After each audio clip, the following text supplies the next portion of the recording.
Прийшли окупанти до нас в Україну, форма новенька, воєнні машини, та трохи поплавився їх інвентар. Байрактар,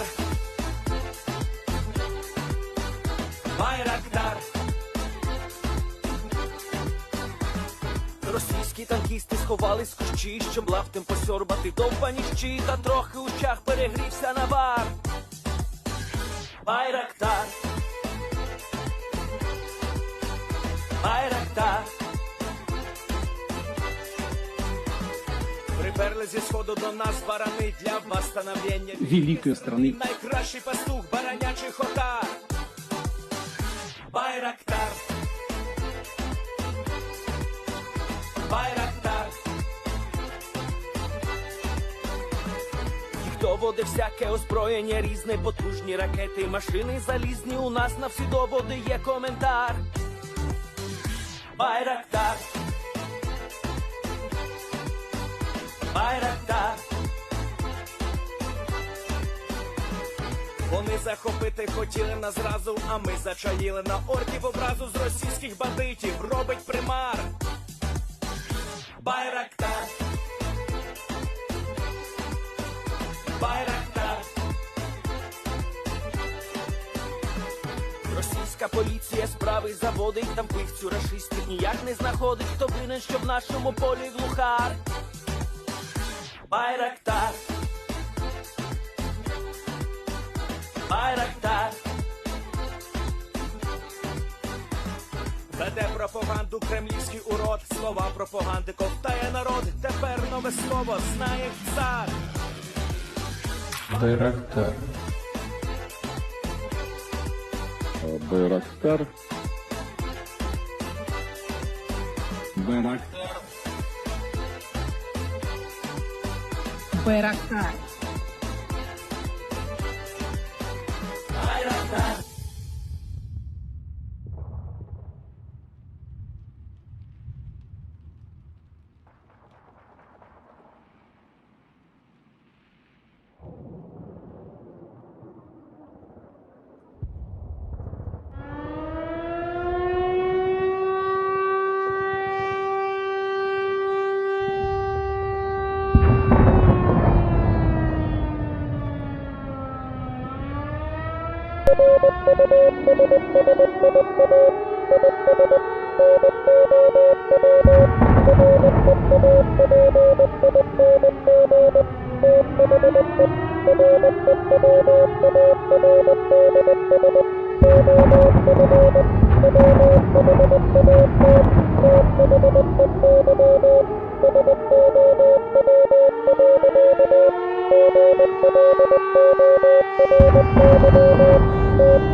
Yes.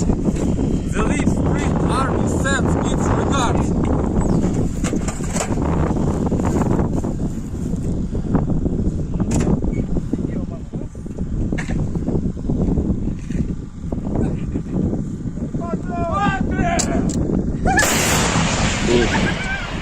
Русский военный корабль. Предлагаю сложить оружие и сдаться. Русский военный корабль, иди нахуй.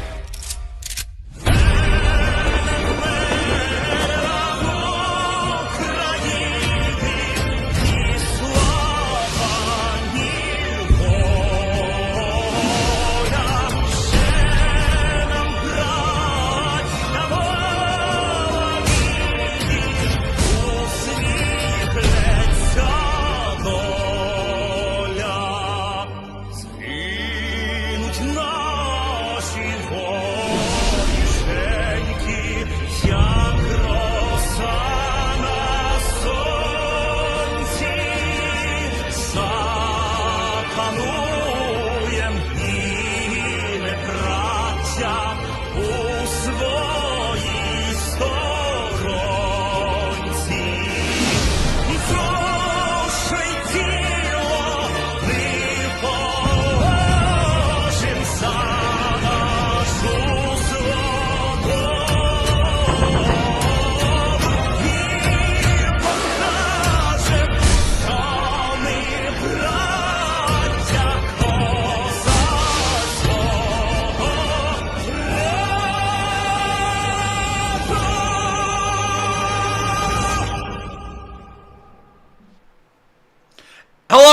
I'm the Enforcer, and I'm accompanied by Enforcer Matt. And good evening, folks. It's Enforcer Matt, and welcome back to day 477 of the news, and it's good to see you all once again. And it is, of course, great to see you all once Hey, again.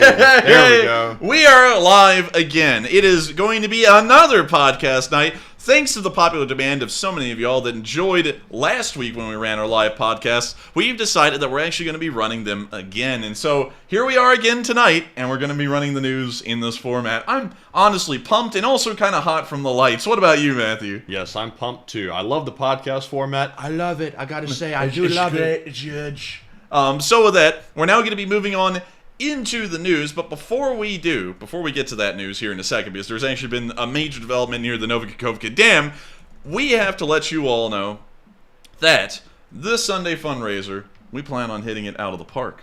We do? How much out of the park are we talking here? We talking big. We talking out of the park. I'm talking about right out of Wrigley Field, kind of out of the park. That's good. Oh, yeah, it's going to be good. And I just wanted to share that with y'all and spread the word around. This weekend, this Sunday, is going to be a big one. But getting on into our news, we've heard... Do you want to show off these planes that we got out of the P.O. Box today from Trister 1? Because they are epic. Actually, I was actually going to save that for the question segment, but right now is as good a time as any, honestly. Now throwing him off. Yeah, now you throw me off. Oh, man, all the schedulers. Oh, man, I'm telling you, I get no respect around here. I have an itinerary in my head, and now he's telling me to go off my itinerary. Oh, man, I'm telling you. But Matthew is correct. We did get some amazing stuff in the P.O. Box today that we said we were going to close, and yet we're still getting mail in it. I don't know how that works. But we got two really cool things from a viewer who has been around for literal ages on this channel, Trister1. And you can actually see them here in the wide shot, both of them right here. But I'm going to be flipping to my camera real quick and dragging one of them right over here for y'all to see. Because believe it or not, this is one of the first SU-25 1/72nd scale models I've seen in person, actually. It's the Frogfoot. The one that we see all the GoPro footage from of them flying around over the fields. Yeah, it actually is the one. And Trister1 sent us this SU-25 Frogfoot, and you can see here, it's got all of the neat little attachments that came with the model, of course, in the Ukrainian. I believe this is the digital winter camo. It also has a R73 on it. I believe it has some Fab 250s on it. It also has the rocket pods. I forgot what variant of the rockets those are. And it has, I forgot what those larger rockets are called, but they're about 250 millimeters in diameter. They're massive. But a really cool model. And not only that, not only did he send us this amazing little SU-25 model, which we'll drag back over here, he also sent us, as I drag it back over like it's a jewelry store or something, every kiss begins with K. You can see right here that he also sent us an F-16. I believe if this is the Polish F-16s, this would be an F-16C or an well, it's not an F-16D because it's not the tandem. It's a C. It said on the box. Okay, good. It is the F-16C. This one it has no armament on it whatsoever on the model. It just has the drop tanks, the wing-mounted drop tanks. But a really cool one once again, and one of those Polish F-16s that we could possibly see flying over the skies of Ukraine here soon. And I want to thank Trister1 so much for sending us these models, because Matthew is an absolute sucker for models. Just look at him over there. He's just working real hard. Yes. A real sucker for models, I got to tell you. And we got to thank you so much once again, Trister, for sending these cool little models to us in the mail, because they're so nice. I mean, like, these are really high-quality models. Yes, and thank you, Trister, as well. Could you send a few of those F-16s to Ukraine? I think they could use a bigger scale, 1-to-1. Yes. Yeah, they could use a bigger 1-to-1 scale F-16. And so, now with that plug out of the way, it's now time for us to move on into the massive news tonight, where we saw that there is a massive firefight breaking out over the Nova Kahkovka Dam. And what's shocking about that is that is the exact spot that we saw on the 6th of June the Russians blow up that caused the floodplains down in the Kherson region. There is now a large firefight happening in the area. We're not getting any footage from the soldiers involved, but we are getting footage from the citizens that are still in Nova Kahkovka, and they are listening to the sounds of a massive firefight in the distance. And so, without further ado, here is the first clip where we can hear the sounds of that massive firefight. Of course, they're looking off into the darkness. Most buildings in Nova Kahkovka are without electricity right now. But that sound out there, that sounds like rain on a tin roof, is actually the sound of gunfire, maybe a few miles away towards the reservoir, where Ukrainian and Russian forces are slugging it out over the remains of the dam. That's crazy. I would have sworn that was rain. I would have sworn it was rain, too. But you can hear it every once in a while, a little bit louder of a bullet snap. Oh, I believe you. Oh, yeah. It sounds like rain. It kind of sounds like rain. And there's a artillery explosion there in the middle of the firefight. Вспышка была. You hear the cameraman also commentating on it as well.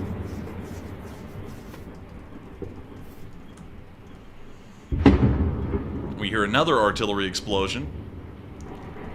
And the firefight is still going on. Keep in mind, this is a 51-second long clip.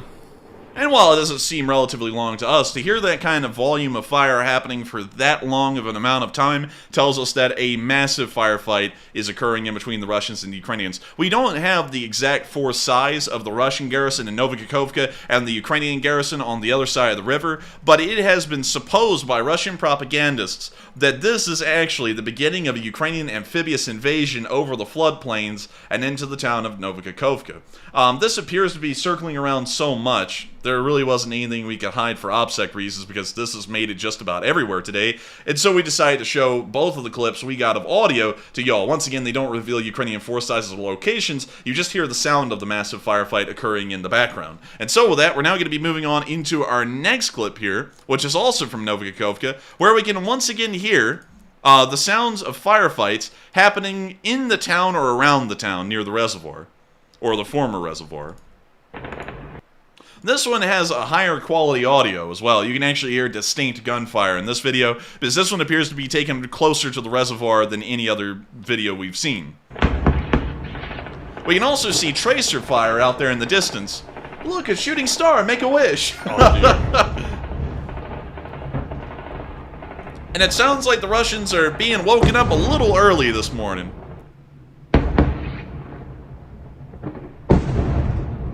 We can still hear larger explosions occurring, most likely some kind of mortar fire.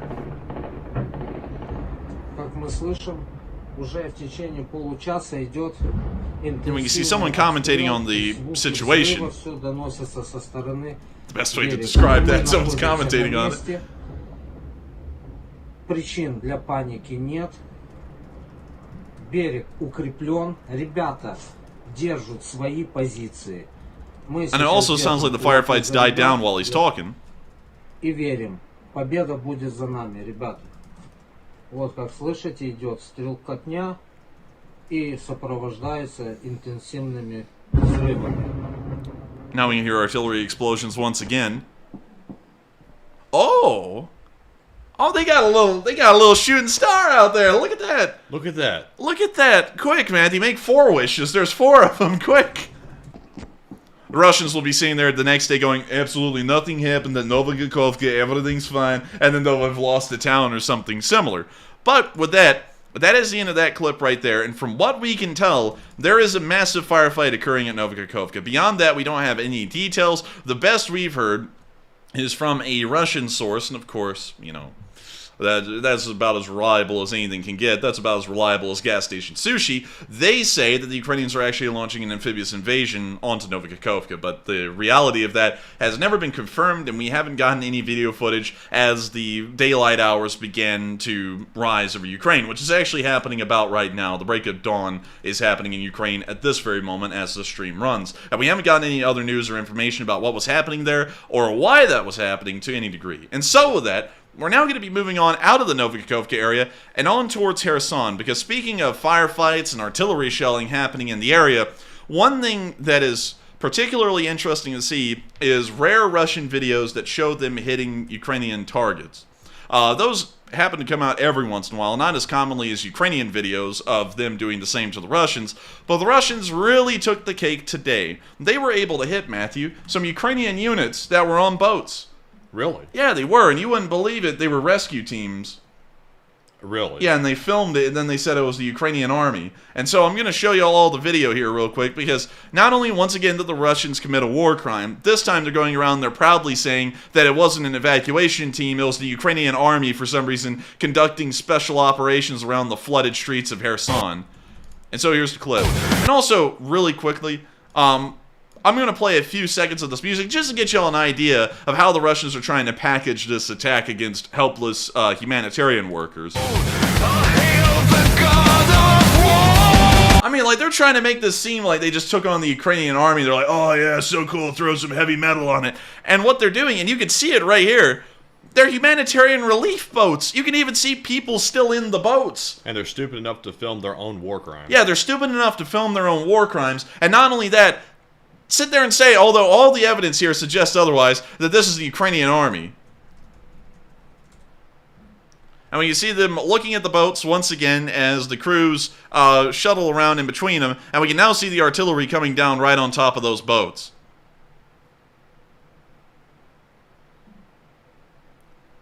It's a war crime that's clear as day, and not only that, the Russians ended up filming their own war crime and publishing it for the world to see. It makes one ask, do the Russians even have any common sense? The obvious answer to that is no. No. And the other question is, why the hell would they sit there and bombard recovery boats in the middle of this evacuation? Because, of course, the floodplains are receding. Some of you all have heard about that, most likely. But at the same time, there's still rescue efforts going on. It hasn't completely emptied out of the floods. And they're going to start attacking the people, the only people there that are actually helping out. They're going to try and attack and kill these people. And once again, it's another blatant example of war crimes. With that, we're now going to be moving on from that little bit of news and on out of the Nova Kahkovka and Dnipro area as a whole, and hopefully the Ukrainians will be able to give the Russians a bloody nose in that area and teach them a little bit about what there is and is not to do to the Ukrainians in that area. Speaking of which, we've also seen something fairly interesting happening in Odessa as well, speaking of floods in the Kherson region.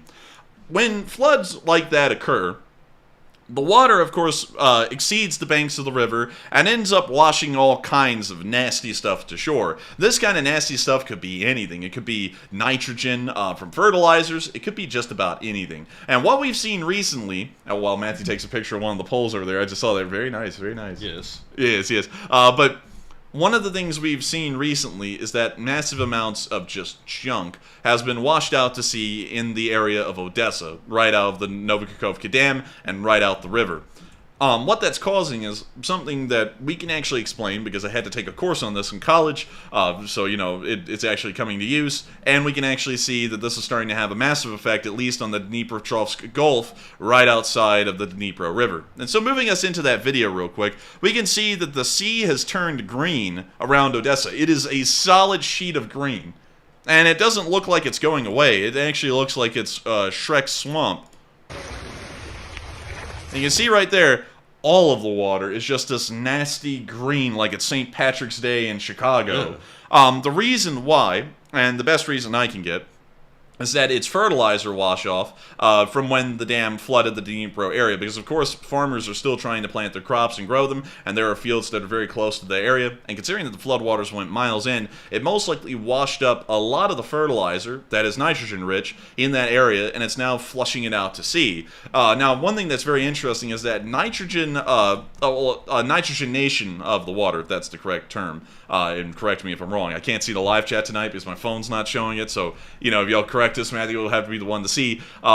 But it's nitrogen fixation, actually, I believe it is, of the water. Some folks are saying algae bloom. Yeah, it's an algal bloom from the nitrogen, because algae feeds on nitrogen a large amount, and so it's starting to create massive algal blooms out there near Odessa. Now, that can actually have some pretty massive effects on the local fish wildlife, because that nitrogen actually ends up depriving the fish of oxygen and can end up killing any of the fish that find themselves under that algal bloom. And it appears to be a massive one. It at least takes up the entire area of the Dnipropetrovsk Gulf and may even be heading further out into the Black Sea. It probably won't last that long, maybe a few weeks, but it will certainly devastate the populations of fish that are in that area, and it will most likely create a very tough time for the fisheries of all of the countries that border the Black Sea. But moving on back into that clip, you can see this algal bloom right here, and you can see that thing goes on and on and on. And that is just nasty. It's actually tested positive for some fairly interesting stuff as well. According to the caption here, no cholera has been found in the water, fortunately, but they have found rotavirus and some salmonella inside of this water now, and it is absolutely unusable water at this point. And, Goodness. And what caused it again? Like, why did the water turn green? So what happened, like, you know, like that Miracle Grow fertilizer you get from, like, Lowe's? Yes. So imagine that, but just massive amounts of it. I'm talking tons of this stuff. And it's spread out along the fields of Ukraine. Every single field just has almost a ton of this stuff in it. And then when the floodwaters came, it just washed out all of that fertilizer, which is nitrogen-rich, and the algae inside of the water, it feeds on that nitrogen from the fertilizer, and so it just multiplies massively, very quickly, and it sucks all the oxygen out of the water, which kills all the fish, and it also creates a whole bunch of nasty conditions. You can get viruses, diseases, and all kinds of stuff in that water because I'll of it. tell you what, that's bad. Yeah, it's pretty bad. And I see Paul Knowles saying eutrophication. I'm not sure if that rings a bell. That is it. That was the word I was looking for. Eutrophication. That was the word that they used, and I forgot it, but that's what we're seeing right there exactly. That actually happens in a lot of places. It happens in the Chesapeake Bay here in the United States almost annually, but not on the degree and scale that we're seeing near Odessa. And this is for sure going to devastate the fish populations and I guess I could say sea life populations of Odessa and the surrounding area, and maybe even go as far south to Romania, but of course that's yet to be seen at this point. The Russians are, of course, going to capitalize on this, however, and once again start the fear-mongering around the entire world by trying to say that this is now their attempt at biological warfare, and that was stated on Russian state TV today. And so, here's the clip. We'll, of course, be reading the translation, and it is pretty bizarre, to say the least.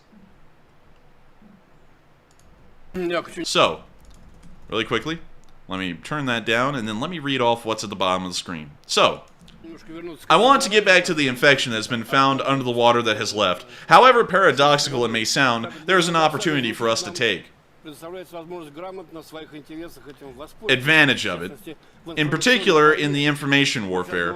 You were just talking about Bulgaria, Romania, Turkey, etc. Mines are mines, but if you throw into public opinion that this most dangerous anthrax plague threatens huge masses of population in these coastal countries, it may cause a serious social protest and turn into politics. We have to take every chance given to us. If they have done so, let us crush them with the same circumstance. They don't bother to use such methods. We don't need to invent anything here. There is primary data from biologists and specialists which shows that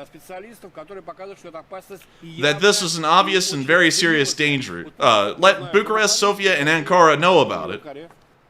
Are we going to be schooled by Mr. Lunchtime on this issue? No, that is not Mr. Lunchtime, Matthew. That is Mr. Lunchtime's dad, Mr. Mealtime, man. Mr. Mealtime, eh? Man, that's Mr. Portion Time right there. You're getting your daily portion of calorie intake from this guy right here. Look at that guy.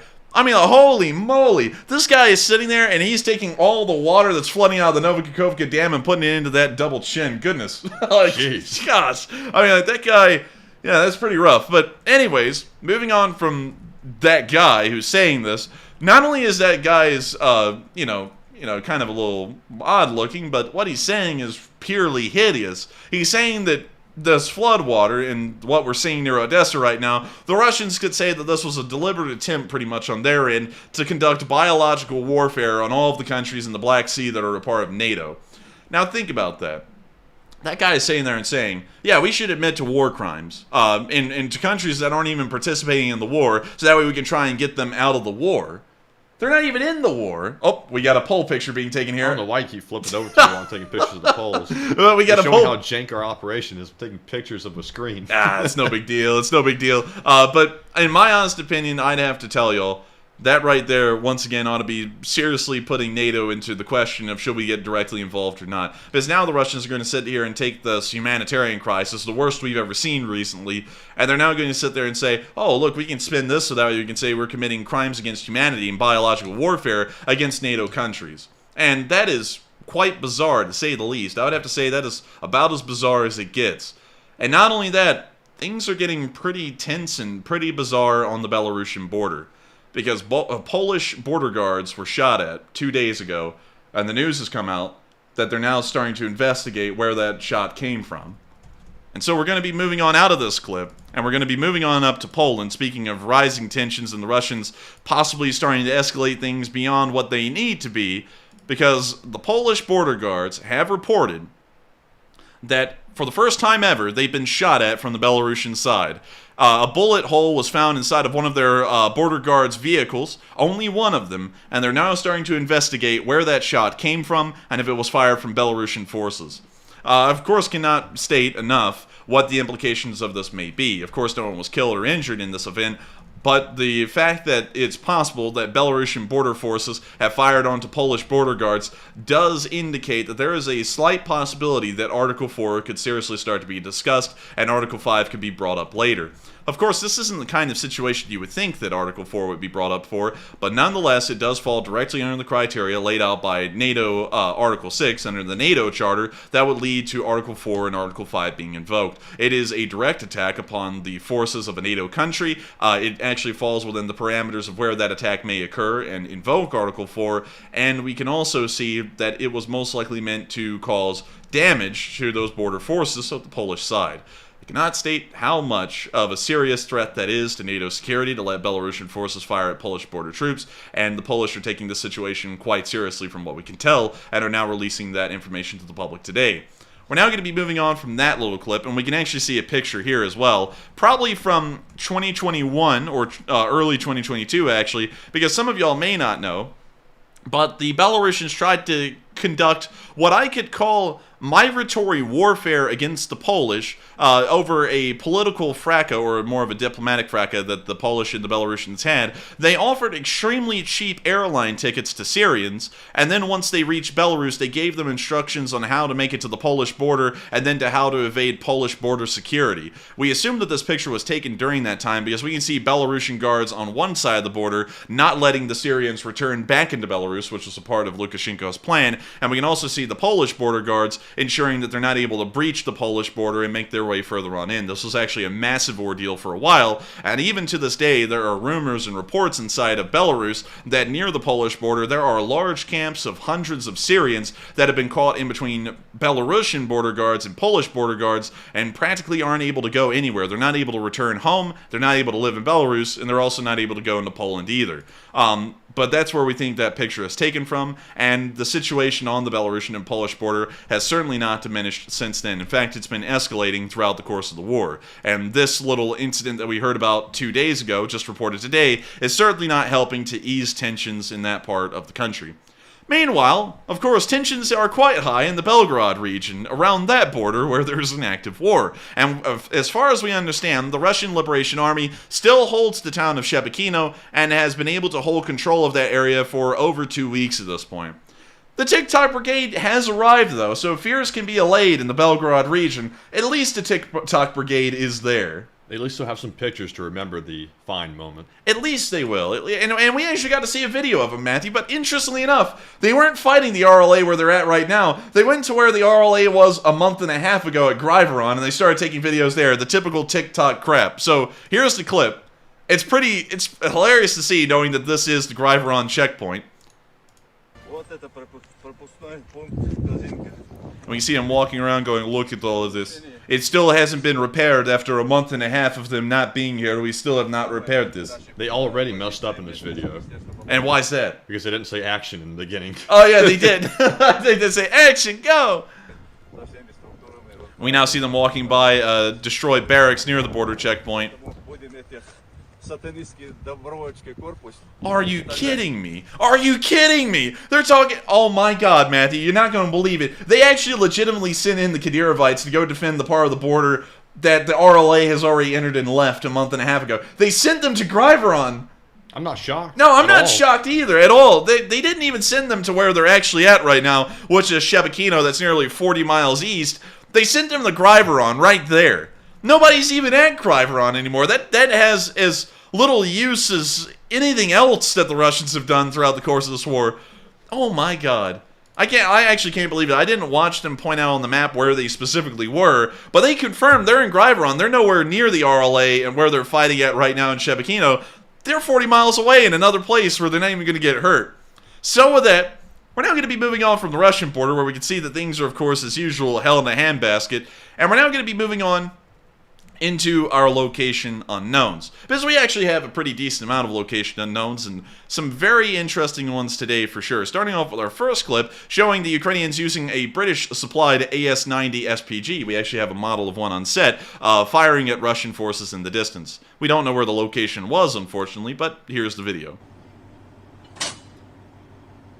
When you see a crew member sitting on the panel, the rear door of the AS-90, as the AS-90 fires off a couple of rounds. He's kind of brave for that, actually. Yeah, kind of brave, honestly. You see them firing off a couple of volleys here. And we now see the crew member picking up what appears to be a shell, possibly, from the nearby tree line, and now moving it inside the AS-90. We now see him shifting it around so that way it could be handed to the loader. Excuse me.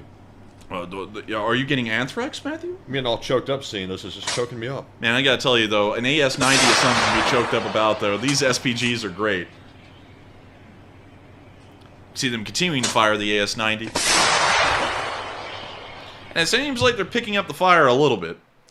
And so with that, that's the end of that clip right there. But of course, great to see that the Ukrainians are using their British-supplied AS-90s, and hopefully they're hitting the Russian forces in the distance quite well. This also appears, according to the watermark at the bottom, to actually be provided by MI6, because that is the watermark of the British intelligence agency, which is MI6. So they're just out here, "Oi, Governor, look at our SPG at work. Isn't that nice, right?" It's like, all right. But anyways, with that, we're now going to be moving on from that little clip of Location Unknown News and on into our next one, where we once again saw another fine piece of Western tech, the M270 Mars, firing off its missiles at Russian forces way off in the distance.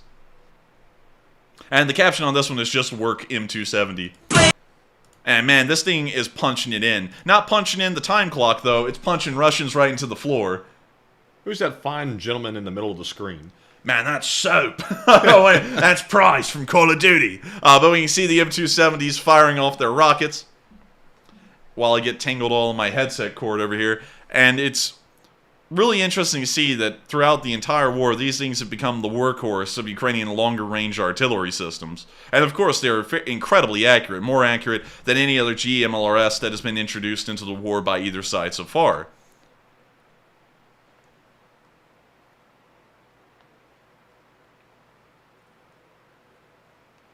And that's the end of that clip right there. But of course, very nice to see some M270s in operation and hopefully getting off some accurate shots on the Russian forces way off in the distance. We're now about to be moving on to our next one, where we saw a Ukrainian soldier taking care of some boar piglets. That's actually quite rare and quite interesting. Very cute, actually. But you know something else that's cute? All the questions that have been asked to y'all over about the past 40 minutes. Did you forget the poll segment? No, I actually didn't.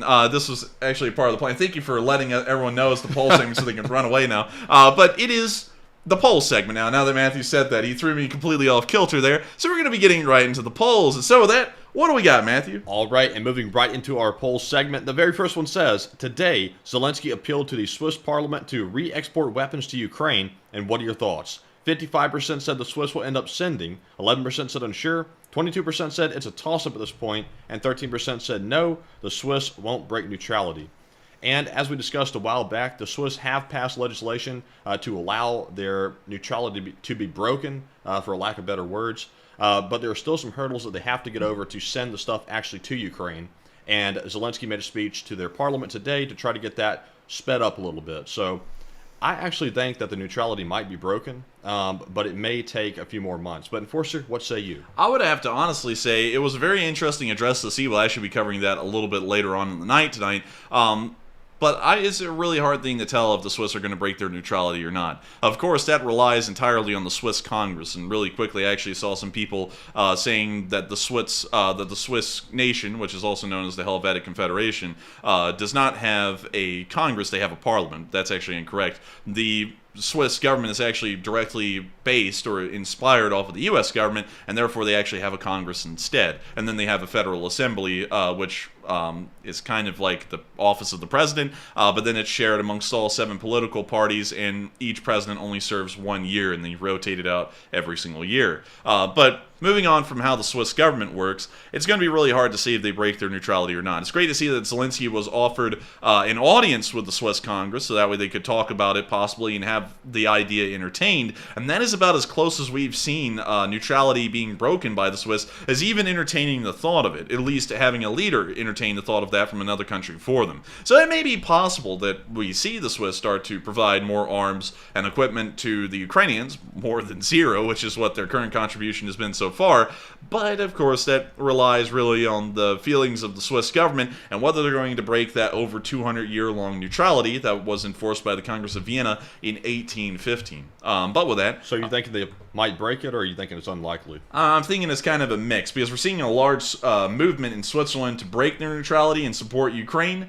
So that's something that we never really seen before. I mean, like, hell, even in World War II, which is another time that people said, oh, the Swiss got really close to breaking their neutrality, there were a decent amount of, well, when I say decent, it was actually a somewhat smaller amount, of Nazi sympathizers in Switzerland. But even then, they didn't break their neutrality. And so it's kind of like a 50-50, because we've seen a social movement before like this, and they didn't break their neutrality, but we've never seen one of this size. This is probably the largest majority we've seen in Switzerland that supports breaking neutrality for one reason or another. So it may actually happen this time, or it may not. It really just depends on the folks in the Swiss Congress and what they decide to do. For Ukraine, it would be great if they broke it, but I wonder if in the long haul it's going to be a negative thing.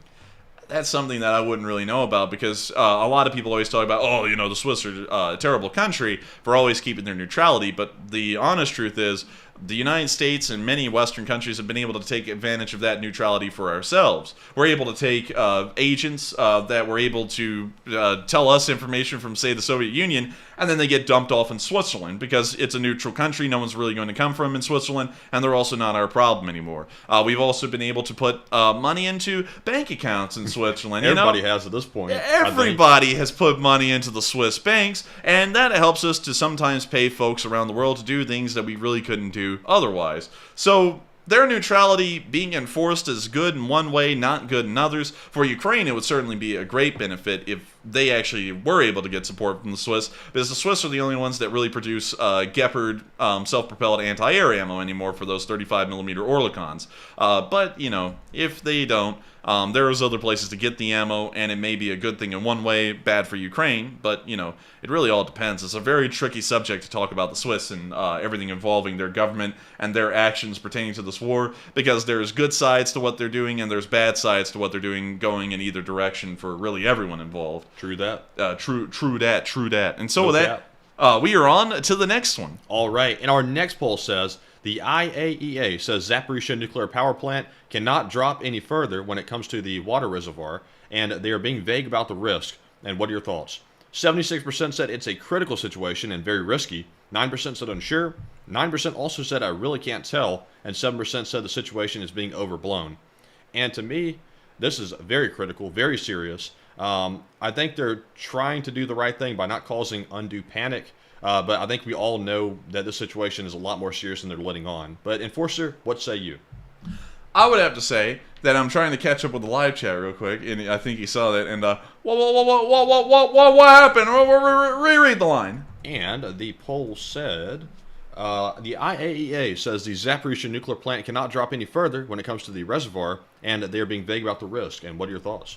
I would have to say it most likely can't. From what we understand, it's already being cut off from a water supply from the Nova Kahkovka reservoir, and the situation is quite serious. Also, we don't know how long the power plant has been operating off the cooling pond and the temperatures of the water inside of it, so it really does lead into question whether the power plant is going to be okay here in the immediate future or not. From power plant officials, it appears that it won't be, and I do think that this is certainly a serious situation evolving at the power plant, and once again, NATO needs to seriously consider stepping in to try and quell the issue. But with that, I hope that I addressed that poll fairly well, and we are on to the next one. All right, and our next poll says, the Ukraine says its offensive is progressing gradually, well, I almost choked there, but enemy puts up strong resistance, and what are your thoughts? 60% said it's progressing as expected, 22% said it's not going exactly as planned, 10% said it seems a little concerning, and 8% said unsure. And to me, it seems like it's probably going as expected. Nobody expected a massive, just wipe the Russians back into their territory and it's all over in like 2 seconds. It's going to be an ongoing process. Ukraine has made that very clear. It's going to take months and months and months to achieve the objectives they're looking for. So I would say it's going according to plan, but Enforcer, what say you? I would have to say I think it's going to plan. Of course, the offensive won't be as fast as normal, and I also certainly would have to say that it's going by all scales perfectly fine to me. Also, Matthew, I got to say this, not to get sidetracked or anything, but did you notice, Matthew, that there was a return of a specific person from a very long time ago in our chat? Isn't that scammer dude that was in here? Yeah, it's the felon from it's the felon. Because interestingly enough, to tell and oh look, he's gone. But interestingly enough, to tell you a little story. I mean, you know, who did that? Where'd he go?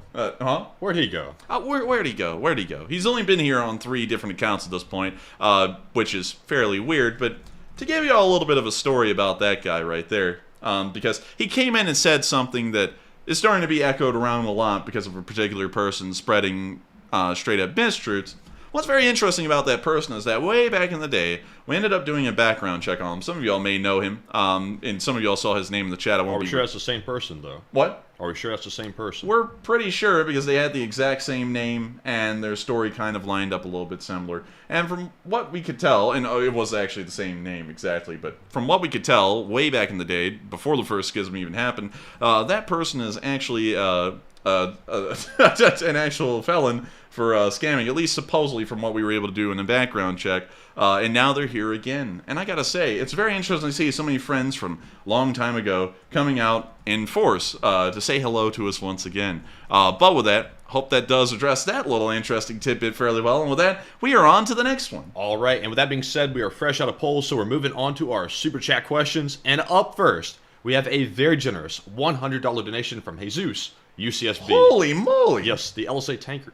He says, Hola, it's so good to see you all on live. And when I fight the Russians, I want both of you in my corner. And Matt, I have a request. Can you put the camera on my tank? I want my LSA Abrams to show the power of Jesus UCSB on the air. He says, LSA for life, homie. LSA, LSA, LSA.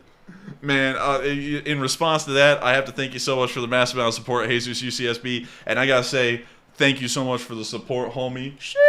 But anyways, we will have that tank on screen real quick. And I would also say this, Jesus. We would certainly be in your corner of the ring if you ever fought the Russians. I would back you up 100%. You are our Elite Spring Army tanker. You are one of our old guards. And if we didn't back you up in fighting the Russians hand-to-hand in the ring, what the hell would we be? We wouldn't be anything. So I would say 100% we would back you up if you were ever able to do that. Interestingly enough, Jesus UCSB has an uncanny knack of getting the attention of folks. I don't know how he does it.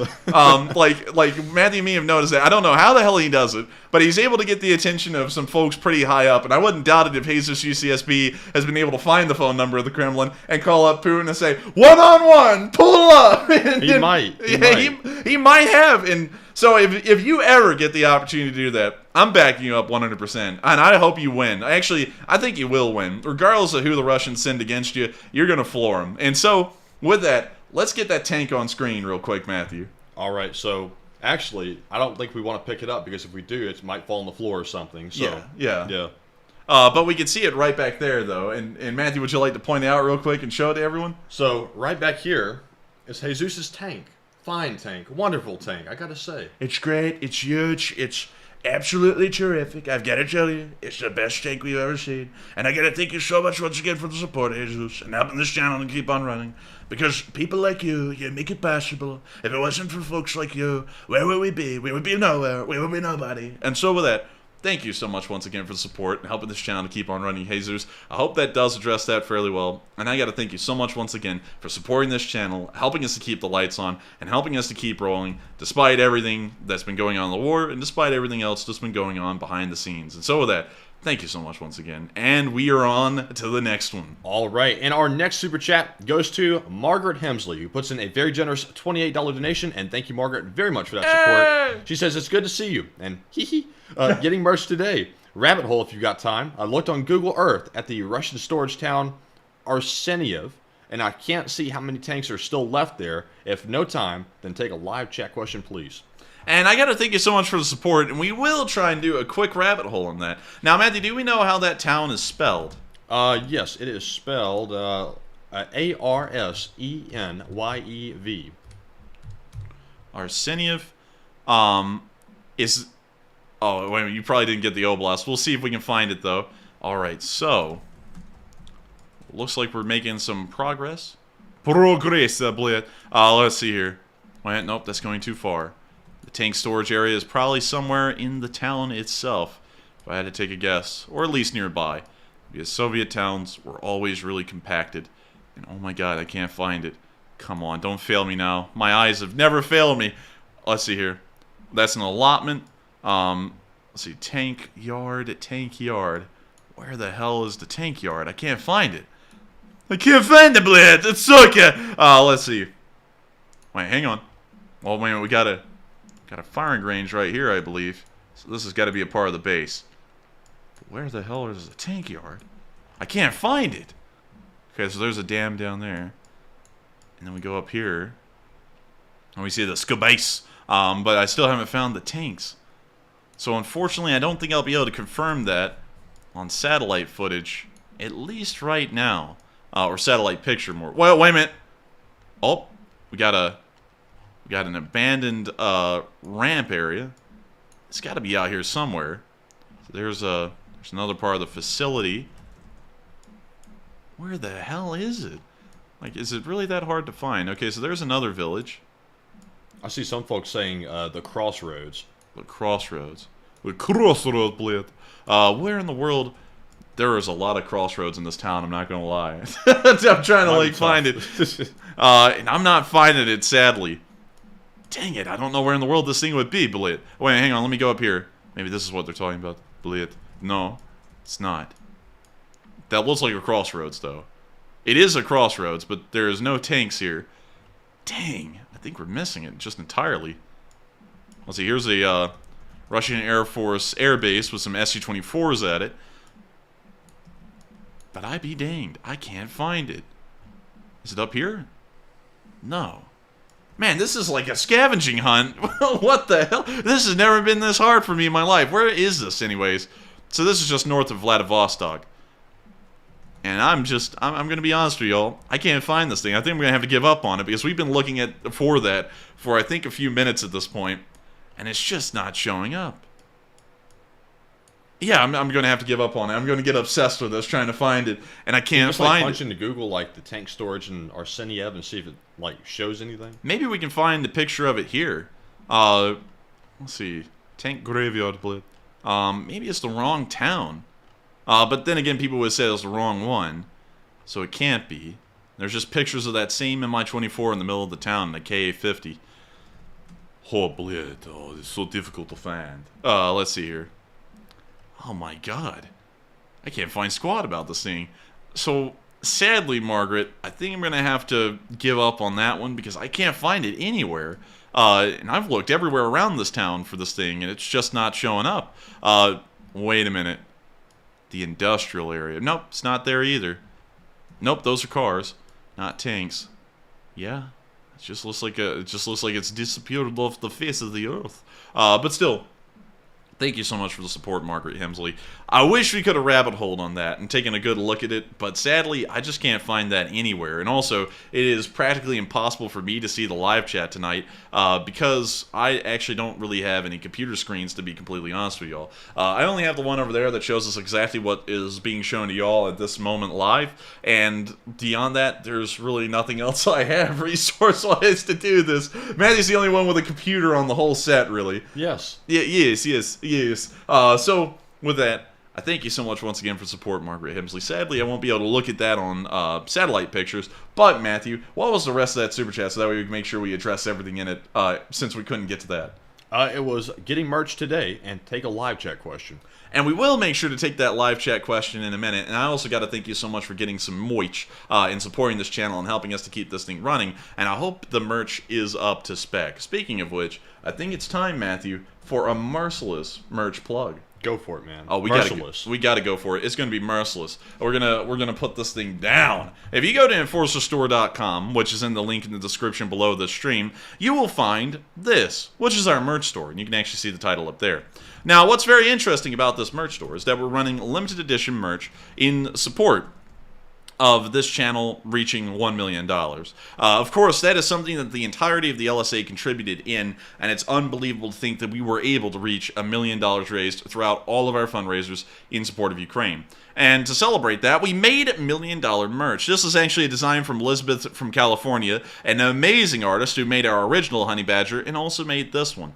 Getting some of this merch also gives you a little bit of a memento to celebrate the $1 million raised, and also helps to keep this channel running behind the scenes. games, which is actually quite an ordeal. It's about 60 hours a week for me, and I think it's about 40 hours a week for Matthew. So combined, we're putting in about 100 hours a week onto this thing, and so helping us to be able to keep this thing running, helping us to keep the lights on, and helping us to be able to do this as a full-time and then some job, it means a lot. So make sure to get some merch and support this channel, and also get yourself a little bit of something to celebrate that $1 million raised with, which actually happened last Sunday. Well, the Sunday before last Sunday. And this merch run is the longest one we've ever had either. It's been running for an entire 2 whole weeks, and it'll be ending this Saturday, which means that it'll be ending 2 days from now. So make sure to get yourself some, support this channel, help us keep this thing running, and also get a little memento for yourself. And so with that, now that we've addressed that merch plug, which was merciless, we are now going to be getting to that live chat from Margaret Hemsley. And so with that,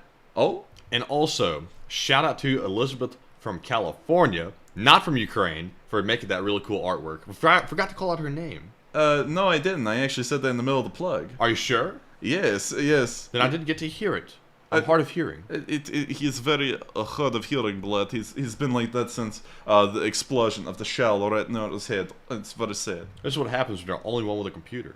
Yes. That's exactly what happens. He's so busy. He's like, I don't think you said Elizabeth from California. I said like right in the middle. I was like, oh no. I just want to call her name out again. Just give all that credit. I mean, get all the credit. I mean, but with that, I got to thank Elizabeth from California so much once again for making that cool design.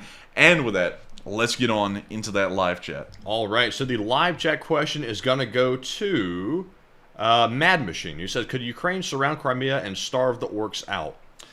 Ukraine could surround Crimea.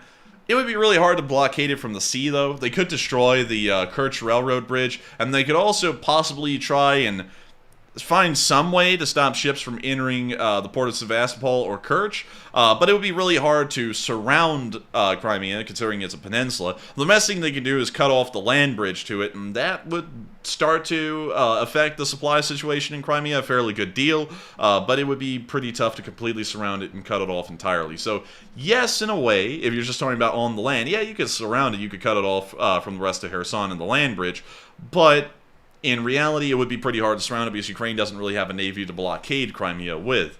So with that, I hope that does address that question fairly well. And we are on to the final question of this segment. And so with that, what do we got? All right, so our final super chat of this segment goes to Gary Robbins, who puts in a very generous $25 donation. And thank you, Gary, very much for that support. He says, going to law school was incredibly time-consuming and stressful. Being an undergraduate was easy, and law school was overwhelming. I can't imagine doing the show and attending law school at the same time. And I have to say, Gary, you probably do have a point because you've been to law school. But I was also told that college would be extremely difficult. It would consume all of our time. And that was probably the easiest thing I've ever done in my life. Not trying to brag or anything. It literally took hardly any time. But Enforcer, what say you? I would have to be entirely honest with you. It took no time whatsoever. I mean, honestly, I think college was about the easiest thing we've ever done. It honestly felt easier than high school. And now I feel pretty free to say that now that we've actually gotten our degrees, so we don't have to worry about anyone going, oh yeah, and then just failing us in a class for some reason. Yes. So it was honestly the easiest thing I've ever done. It was a cakewalk for the most part. Law school, however, I have heard from a lot of people that's going to be a pretty tough nut to crack and a pretty tough one to deal with. However, we're pretty determined, even though we have to roll back everything else. We may have to end up rolling back the short war summaries that we're doing on this channel now again. That wouldn't be the first time that's happened, but we may have to end up doing that stuff again and just running the stream alone, because not to give a whole speech, because for some reason people always complain when we self-grandize the channel, but I started this channel a long time ago with the promise that we will run this thing every single day until the war ends. And we have kept up to that promise about as best we can. The only day we miss is Monday, and I'm pretty militant about making sure that we run this thing pretty much every single day. I can tell y'all, though, we will be taking a holiday for the 4th of July. I can tell y'all that in advance, so we won't be running a stream that day. It's a Tuesday, but that's one of the few days we've ever actually taken off, or will take off. Did we take Christmas off? Yeah, we took Christmas off. Did? And we took Thanksgiving. You lied. Yeah, but we only took 1 day off for Christmas, and we took 2 days off for Thanksgiving, and those are the only channel holidays. Oh, well, I accidentally flipped that to the wrong camera. Those are the only channel holidays we've actually had, were 3 days off that were made by decision. The 4th of July this year will also be the same, so that'll actually be our 4th day off from running this stream on a normal schedule. I'm very adamant about running this thing the way we do. And at this point, I kind of it's kind of the way of my life. I've practically given up everything else to run this show. I've given up reenacting. I hardly reenact anymore. That's also why I'm taking the day off on the 4th of July, so that way hopefully I can go and do that for a little bit. And I've given up everything else, really. I mean, hell, even during college, college nearly came second to the stream and the show and this channel altogether, and making sure that we were able to keep this news running every single day. So that's one thing I'm incredibly adamant on, is no matter how difficult law school gets, we will keep these streams running. Everything else in the background, the short war summaries and all that stuff, that may go to the wayside again, but this channel will continue to keep on running. If law school proved to be very difficult, I would find a way. There would have to be some way that would be found for me to keep on doing this, for both of us to keep on doing this, but I'm dead set, completely, on keeping this thing running. There's nothing that will really ever stop us, unless we've just vanished off of YouTube without a trace, or someone showed up to try and ruin our lives above our bed at 3 a.m. in the morning. But I have a feeling that won't be happening anytime soon, because they wanted to say that, and then they didn't want no smoke when we asked them if they really did say that, and then they just kind of stopped talking about that. I'm not very fond of people over my bed at 3 a.m. in the morning. I must say, that would make me very angry. That would make me very angry. And also, I'd have to ask, how the hell did you not set off the alarm? You know, that's a good question. I'll tell you, when you said, how did you not set off the alarm? It's like, I didn't get up. What do you mean? Yeah, by the way, this room has laser sensors. I'm just kidding. It's got no laser sensors in it. But of course, we got security and everything. But with that, hope that does address that fairly well. But law school will be tough. We'll find a way, though, because I'm as dead set as I have been the entire time that this thing will run non-stop pretty much, and nothing will stop the Leaf Spring Army, and nothing will stop us either. And so with that, thank you so much once again for support. I hope that does address that fairly well. And also, Matty, did he want us to get a live chat? Let's see. He actually didn't. Oh, okay. Well, with that, thank you so much once again for support. I hope that does address that fairly well, at least in my opinion, about law school and everything else going on in the future. And with that, it is now time for us to get back into the news and back to those little boars that were being taken care of by a Ukrainian soldier. Now, this video doesn't have any audio, oddly enough, but it is very cute. The names of the piglets are Tisha and Tasha. And we can see them right over there. Oh, look at them. Oh, it's a little piglet. They're little killing machines. They'll grow up and gore you someday. But they're very cute as piglets. And we see the soldier walking him down the street. He's actually going to get them milk. And we now hear a dog barking at the piglets. And the boars got scared. And they're a little skittish. But we now see the soldier meeting the villagers. And he says, "We came to get you some milk." And then he calls over the piglets, which answer like dogs and come running over. And now they're going to get themselves a little bit of milk. And it's very cute. Nobody can deny little piglets drinking milk is a cute sight. If they made them into bacon, that'd be even a cuter sight. Oh, man. And it would be tender. And we see them jumping over each other there for a second. A little bit of a comedy thing going on here. And we can see that they really can't fit their heads in both at the same time, but they're trying to figure it out.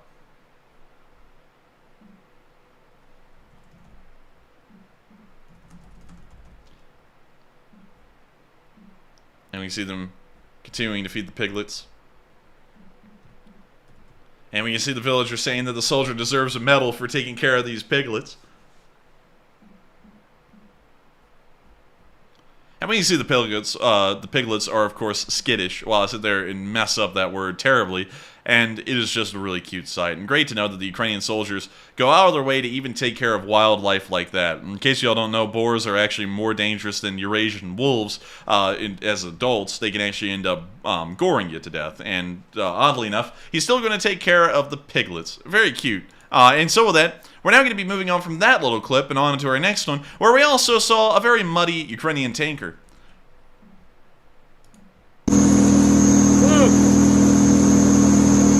He's covered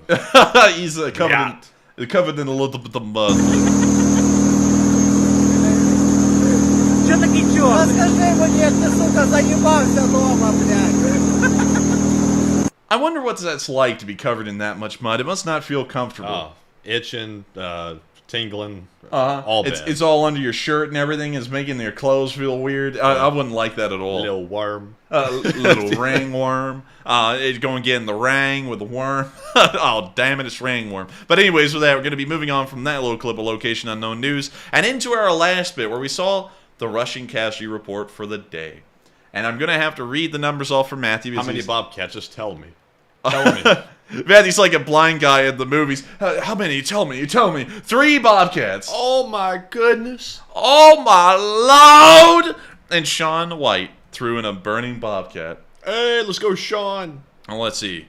What else do we have? What happened? Sadly, it doesn't really look like we have much other memes about the Bobcats. It's just Sean White. But Sean White be repping the set for the 3 Bobcat skid steers that were destroyed today.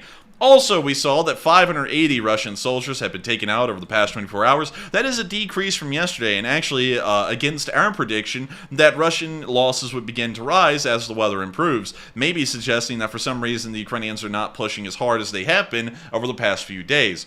However, the Russian vehicular losses were quite high. We did see that they lost 14 armored personnel carriers, which is just a few above average. We also saw that they destroyed 24 supply trucks as well, one of the highest numbers we've seen this week. We also saw that 12 tanks were destroyed, 10 artillery pieces, 9 drones, 1 MLRS, a helicopter, and 3 cruise missiles were also destroyed. A fairly good day. Everything was either on average or a good bit above average in most categories except for the infantry, which is really in the average. And it is great to see that the Ukrainian forces are able to continue to inflict casualties onto the Russian forces today. And hopefully this will help them to continue the counteroffensives in the south and Bakhmut tomorrow. We're now going to be moving on from the casualty report there in the Location Unknowns. And speaking of casualties and helping to increase casualties on the Russian forces, at least in terms of drones and other kinds of equipment, Zelensky did make an address today to the Swiss Congress.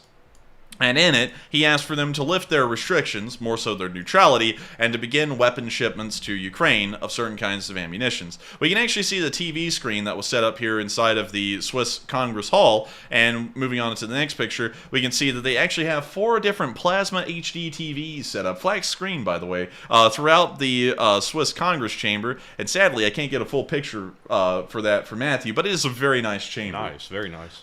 Moving on into the last picture we also have, we can see that they actually built a TV into the siding of the building, so that way people could see the speech over there as well. Of course, it is unknown whether the Swiss will begin to provide weaponry or not to the Ukrainians, but hopefully they will. At least as far as Ukraine is concerned, that would be the best thing for them, is for the Swiss to break their neutrality and start sending precious Gepard ammo and other kinds of rare ammunitions that the Swiss still manufacture their way. With that, we're now going to be moving on out of the Swiss news and on back into the front lines and into the northeast. Of course, over the past 24 hours, nothing has really changed in the northeastern area. However, we did see in the area around Pravilia a Russian secret tower. Secret tower is a little bit of a stretch, but the Russians thought the position was secret, was destroyed by a Ukrainian FPV drone. This appears to be some kind of a cheap attempt at creating an anti-air station, is to create a caddy shack on top of the tower and then put an Igla man-pad inside of it. And this would be their attempt to shoot down some aircraft. We can see the Russians are inside there, and they also have Mountain Dew! Oh my goodness. And we can see an Igla in there as well. We can now see the Ukrainian drone operators setting up their drone and getting it on their way out there. We can also see them pointing out the Igla man-pad down there. And here comes the drone. And there goes the outpost. Very nice. Was that actually Mountain Dew, or were you just saying that? I think it may have actually been Mountain Dew. It was green looking. Man, I tell you, if they're drinking Mountain Dew, they love American stuff to hate us so much. Man, we hate those American Satanists. Give me the Mountain Dew, damn it. Man, I hate them so much. Look, man, this is delicious. Where did it come from? America. I'll let it pass. But anyways, we're now going to be moving on from that low clip. Great to see they were able to take out a Russian kind of like anti-air tower. Very rare. I've never seen anything like that before in the war. And we're now going to be moving on down into Bakhmut, which has had a little bit of an increase of activity today over the past 24 hours. We've seen that Ukrainian forces have, of course, continued their push in this area, and hopefully Deep State has updated their map while the stream was running. Sadly, they have not. We have seen that over the past 48 hours, around 48 hours ago, Ukrainian forces have made some significant advances both in the northern and southern flanks, once again attempting to sweep around the flanks of Bakhmut and begin to encircle the town. We haven't gotten any updates as to how far they've made it today, but video evidence does suggest that they're continuing to clear Russian positions and continuing to take ground as of right now. Starting off with our first clip in the northern flank, we saw that Syrian volunteers have finally arrived. Al-Basiri, Al-Bashar, Oh man, we're gonna get age restricted. Oh no, we're not. There he is. Look at him. The Syrian volunteers from literally a year ago have finally arrived in the area of Bakhmut. What were they doing? Walking there on foot? I guess. I mean, I guess they went on a pilgrimage to the front lines or something. They just traveled there on foot. I don't really know, but they finally arrived, and they're a part of the 98th Airborne Division, letting us know that apparently the 98th Airborne Division has no training and no skill for them to introduce these skillless soldiers into their ranks. Jeez, I'll tell you. Sheesh! I mean, it's going to be pretty rough for them, no doubt about it. And also, why in the world does it look like they got issued brand new equipment, but the brand new equipment is already rags? Like, I don't know how that works, but look at that.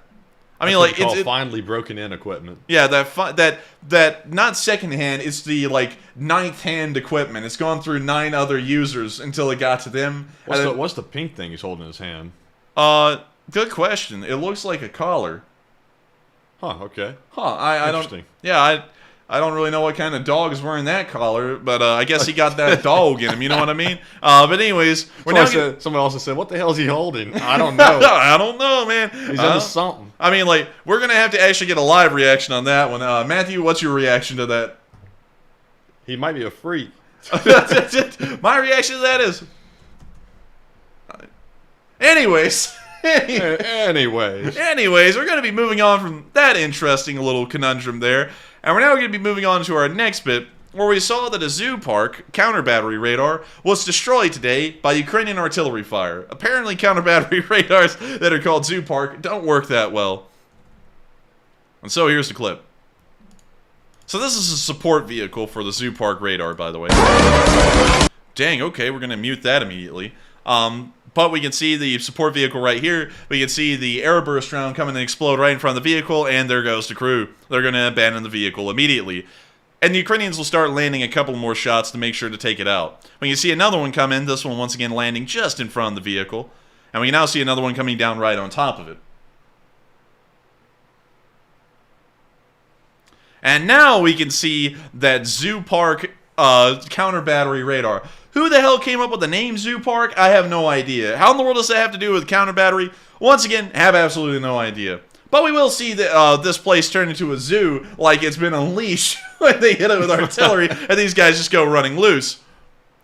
So you see some guys wandering around on top of the zoo park. And right now, Matthew, right in this part of the clip, someone inside of that thing's going, "Hey, Vadim, you see that? It looks like someone just fired. Where? I don't know. Wait a minute, it seems like it's coming towards us." Then they get taken out. So not really that good for them. I don't know what he said after they got hit. Oh, yes, they did fire. We can confirm the counter battery radar does work. But with that, that's the end of that clip, and it appears that the counter battery radars aren't that good at spotting the whole battery part, and they're not really good at the countering part either. So I guess you could call that thing just a dead zoo park. No counter battery included. Anyways, moving on to our next clip near Kromove, we saw the 77th Brigade conducting some recon in the area. Let's see if there's any music included. Так, скидами їх трошки пошугали, потім арта додавала, скажімо так, накрила. Місця бувають самі різні, як окопні умови, як в міських, наприклад, умовах працює. В більшій мірі працює, ну, скажімо так, неподалік від першої лінії. До ближайшої підерської позиції 2 з хером кілометра. We see the recon forces moving around. Відстані міномета якраз. Оцей процес, оцей момент заїзду на точку і виїзду є якраз самим відповідальним. Тут теж проявляється злагодження команди. І як можна швидше вигрузилися з машини, зайшли на точку і обладнали зв'язок. Далі налагоджуємо антени, там робимо пробні польоти і тому подібне. Хлопчики гикали, як я цей. Святою водою дрони обробляв.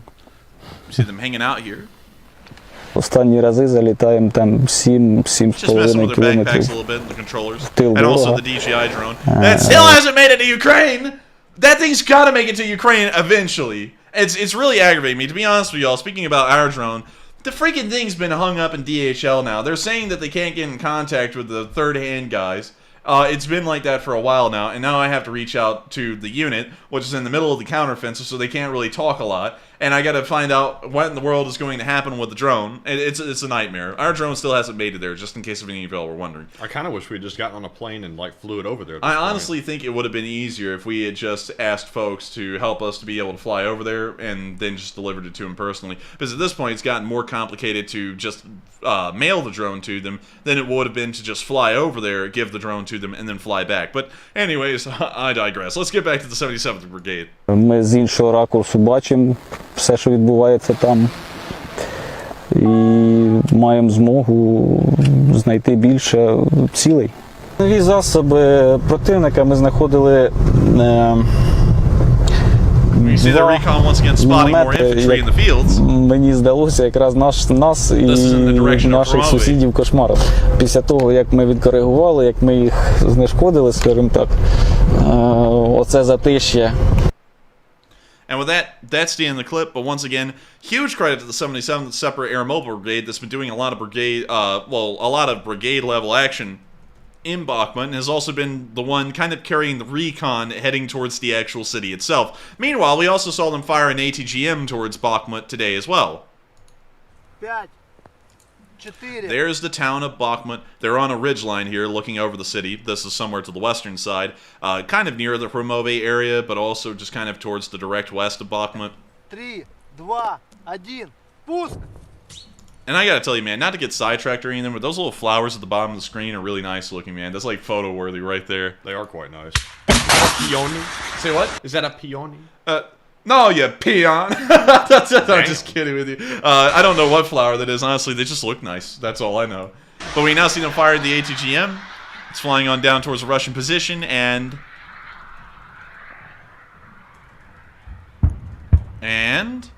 Красава! Красава! Красава, Тайлен! I actually didn't see the impact, but they saw it impact. But I don't know. Also, I have to give a disclaimer. The reason why the peon joke was used, because I know some people are about to go, man, he just dissed on his brother on God. And it is what it is. But the honest truth is why I used that joke is because the 2S7 peon is pronounced peon actually in English, and it refers to the peony flower, and that's kind of been a joke with us for a little bit, is that it's kind of funny to call one of the biggest SPGs a peon, but then we found out it was named after the flower. That's why I called him a peon. It's not because he's a peon. He's actually a great co-host and does an amazing job on this channel. I got to give him a lot of credit. Matt's not buying it. He ain't buying it. But that's why the joke was used, just to give a disclaimer, because I know we're going to be getting letters in the mail about that one. Anyways, with that, we're now going to be moving on from this video from the 77th Brigade firing their ATGM, and we're now going to be getting on into our next clip, where we saw that the Ukrainians were able to destroy another T-90M today. Excellent.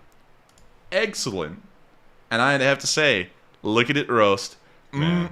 You know what they should have done? What should they have done? Walk with your boys. Walk with your... And you know, that's not what their tanks do. They never walk with their boys in infantry support. They always just go on their own and then end up dying out there in some random place in Bakhmut like this one did. But we can see the pictures right here. We can see this one's actually zoomed out a little bit, and you can see the T-90M blending in with the rest of the rubble on this very far outskirt of Bakhmut. Still kind of in the residential area, but once again, on the very outskirt. And destroyed. Very nice to see. And we love to see a T-90M destroyed, because that is the best tank we've ever seen the Russians field in the war, and they're starting to lose a good amount of them. With that, we're now going to be moving on to our next clip further down south, where we saw BMP-2 of the 93rd Brigade, the famous Fighting 93rd, firing on the Russian forces in the southern flank. And I don't know how the hell they're even seeing Russians to shoot at in this video, because the fog is strong. Very thick. I've got to tell you, you never seen this kind of fog until you go over the field of 4th in the morning hours. It's pretty tough up there. You see them lining up the BMP-2s to A-42 30mm autocannon. Ниже. Оп, хорош. Ниже, чуть-чуть ниже. Да, чуть-чуть ниже. Оп, давай.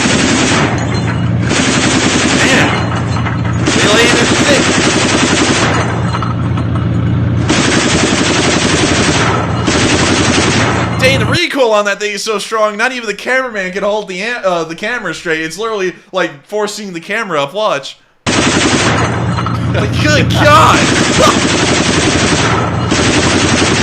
That's wild. That flash is coming back in his face. Yeah, I mean, like, dude, the muzzle flash on that thing is bright as hell, too. You know, the Russians right now, Matthew, they're hearing, oh, good morning. And they look out there and they go, hey, the sun is rising from the opposite direction. Oh, no, Vadim, that's just the BMP firing at us. It's fine. Bliat. What? Well, they load that thing with bliat. Man, they loaded that thing with raw hatred in it and packed that shit with Bubba's hot load, bliat.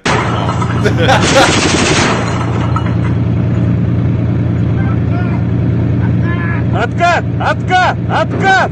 Откат! We now hear them getting the order to move after firing off their rounds, and they're now on their way out of there.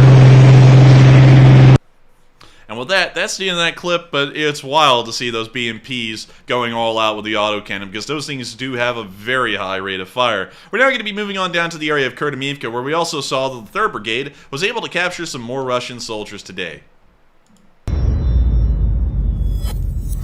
You can see them taking him prisoner here. А никто не знал, куда мы едем. И так как один, как по методичке. Не знаю, что приехал. Не знаю, что. Не знаю, откуда. Ничего не знаю. Пойдем. По дороге куда? Now see them handling a prisoner here. Now it appears they've loaded him into a warehouse, possibly. This is another prisoner. And they're now checking him for weapons. Вагнер. Нет, Штормзет. От министерства. Минобороны. От Минобороны. Я устал, я в 6-й раз сижу. Сидеть устал? 6-й раз уже. Хотел амнистию? Думал, проскочу как-нибудь и все. Не получилось, да? We now see them going over their equipment and seeing if there's anything fine, providing them with some water. Все, спасибо. Мы напоминаем, что вооруженные силы Украины Man, he a little thirsty. и обращаются с военнопленными по всем нормам, по международным стандартам. Никто не применяет к ним физического насилия. Несмотря на то, что это они. Also, I really like the bulletproof neck guard that this guy has in the video. That's pretty cool. That's like what the EOD has or something. Yeah, I mean, that's really cool, man. Like, you shoot at that guy, like, the Russians sit there and go, hey, Vladimir, I know how to get him. Shoot at the neck. This guy comes around the corner, they shoot at his neck and it just bounces off or something. They go, oh, блядь, he's got the neck plates. Yeah. It's like, what do we do? Пришли на нашу территорию. Несмотря на то, что это они являются страной-агрессором, мы продолжаем отношения, сохраняя воинскую честь. That's the end of that clip, but of course, nice to see that they were able to continue to take on prisoners in the southern region of Bakhmut today, and hopefully we're able to make more ground as well. Those prisoners are most likely proof of trenches being taken, considering that those forces were overrun and then surrendered. We're now going to be moving on out of that area and a little bit further south, into the direction of Orlivka, where we saw that the K2 was able to destroy some Russian forces and their equipment today, pretty much taking them out and the horse they rode in on. Here's the clip. Alright, we're going to have to mute the sea shanty. There once was a ship that went to sea in the name of the ship. But anyways, we can see the drone flying in from the K2 here.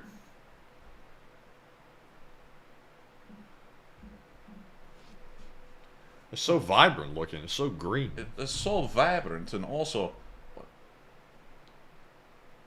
Oh, the real potty.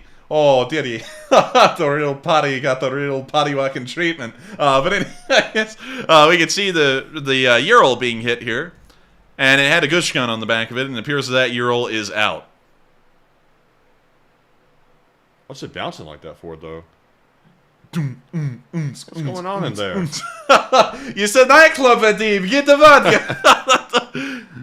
It appears that the engine is actually running in reverse, and so what we're watching here is the rear tire getting a little bit of traction, flinging up the rear end a little bit, and then the wheel slips, and then it goes back down again, and that's what we're watching. But honestly, they are absolute. The music is fire, Bliat. It's literally fire, man. But man, they are watching this thing shimmy.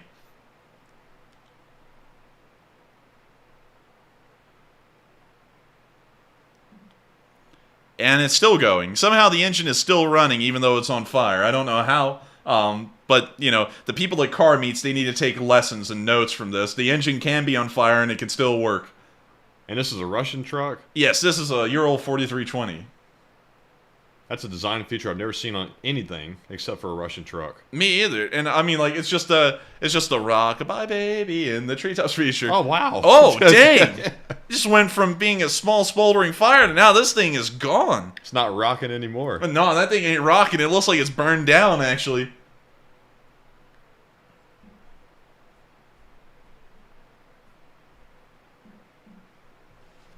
Oh, we get a little bit of a fireworks show. Nice, nice.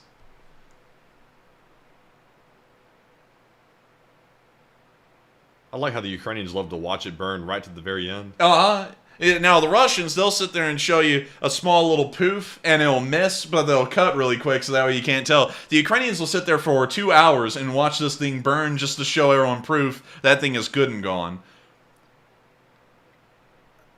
And I'm telling you, I think the Ukrainians might have something for, like, fire and smoke and stuff like that. They might be like, oh, look at that. Oh, look. Dude. Call this place Arsnosti because we're all arsonists up in here. But anyways, yeah, they were watching this thing burn for a long time, and it's certainly confirming this Ural 4320 was. Oh, that's the remains of it. Yeah, it looks like it was burned out, or as we call it, brewed up. The metal held out pretty good, I gotta admit. It appears that it has, and it looks like we can see some Russian crew members there that were from that Ural hiding out over there. And so with that, that's the end of the clip from the K2. Of course, nice to see they were able to take out another Ural 4320 with a gush gun on it. And with that, we're now going to be moving on from the K2 and further down to Avdiivka, where we saw an interesting guest arrive, Matthew. Many people have heard about Warren Buffett, which is one of the wealthiest people in the world, I believe. And I believe you've heard of him too, Matthew, haven't you? I have heard of Mr. Buffett. Now, do you know him? Say what? Mr. Buffett or Mr. Buffet. Depending on if you're from the south or from the north. Now, Mr. Buffet, he's a pretty wealthy person. I mean, he can afford all you can eat buffet all day. But moving on from that, do you know his son, Matthew, Howard Buffett? No. You don't? Mm-mm. Well, interestingly enough, Warren Buffett's son, Howard Buffett, actually appeared on the front lines today at Avdiivka delivering humanitarian aid. And he was caught on video doing this. And so, here's the clip. Man, the Russians are thinking right now, we could hold this guy hostage for at least $5. $5, solid. But anyways, here's the clip. В Авдіївку завітали дуже поважні гості. Warren Buffett. Wow, he looks just like his dad. That's crazy. Yeah, he does, doesn't he? That's so weird. З Франківщини. Як показує світ, Україна не сама. Is he alone? He doesn't have security with him, or is that his security around him? I think he's alone. I think the Ukrainians provided him security. Такі дуже поважні люди. Мега поважні люди. Слава Україні! Слава Україні! Ми переможемо однозначно. Збройні сили України.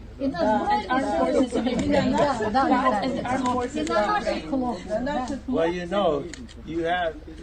Nope, I don't mean this politically. No, I don't mean this politically. He just said some scary words right there. He said, I don't mean this politically. We might have to cut him. We have a very strong president. And a very, very strong first lady. Yeah. Okay, we can let that slide. That'll slide. Наша первая леди лучшая в мире. Amazing. Yeah. This is true. They say that this is true. But I just want to say I really admire your commitment to stay here and your courage. Вовар очень восхищается вами, вашей мужественностью.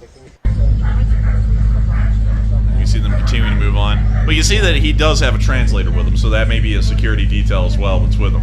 Yeah, I was about to be shocked if he had no security. Yeah, I was about to say, because a lot of folks like him, who are from wealthy families, it's very easy for them to be taken hostage if they have no security and then held for ransom.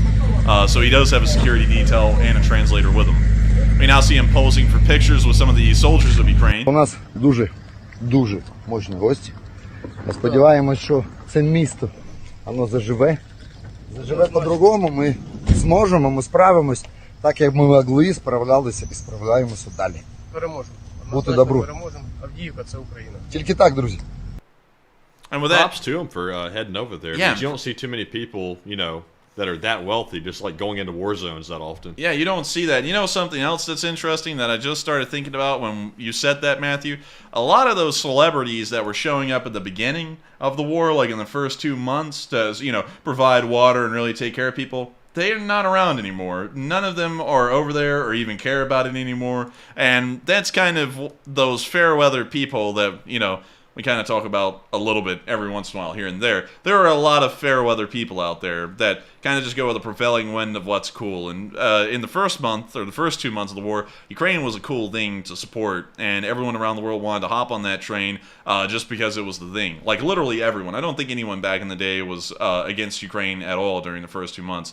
But as time goes by, you know, people decide, hey, you know, it's getting a little old. I don't have to do this for the cameras anymore, so who cares? I'm going to go and just go do something else and forget about Ukraine. And it's nice to see folks like Howard Buffett this late in the war, 477 days in, still taking care of Ukrainians and actually going over there pretty much miles away from the front lines to provide humanitarian aid. There's not a lot of people up that high that are still doing that at this point in the war. And so with that... You know what's also weird is he can walk over there and literally write one check and give them as much we've raised throughout all the months we've been doing this for our charities. That's what's crazy. Yeah, that's kind of crazy, man. Are you trying to say something? I'm saying he's got that money. Man, he got that dough. But anyways, we're now going to be moving on down into the Southern Front. And before we get into the Southern Front news as a whole, which has actually been a little reduced today, we actually have an interesting little video from Volodar. As many of y'all may know, there are two 72nd Brigades out there. There's one from the Russian army that is in the southern flank of Bakhmut that's getting beat to death right now by the 3rd Brigade and the 93rd. And then there's the 72nd Brigade of the Ukrainian army down in Volodar that has been holding that town for months on end, and United 24 made a special video about them today explaining the story of the amazing 72nd Brigade. And so, without further ado, here's the video. And let me get that up on screen for y'all, and here we go.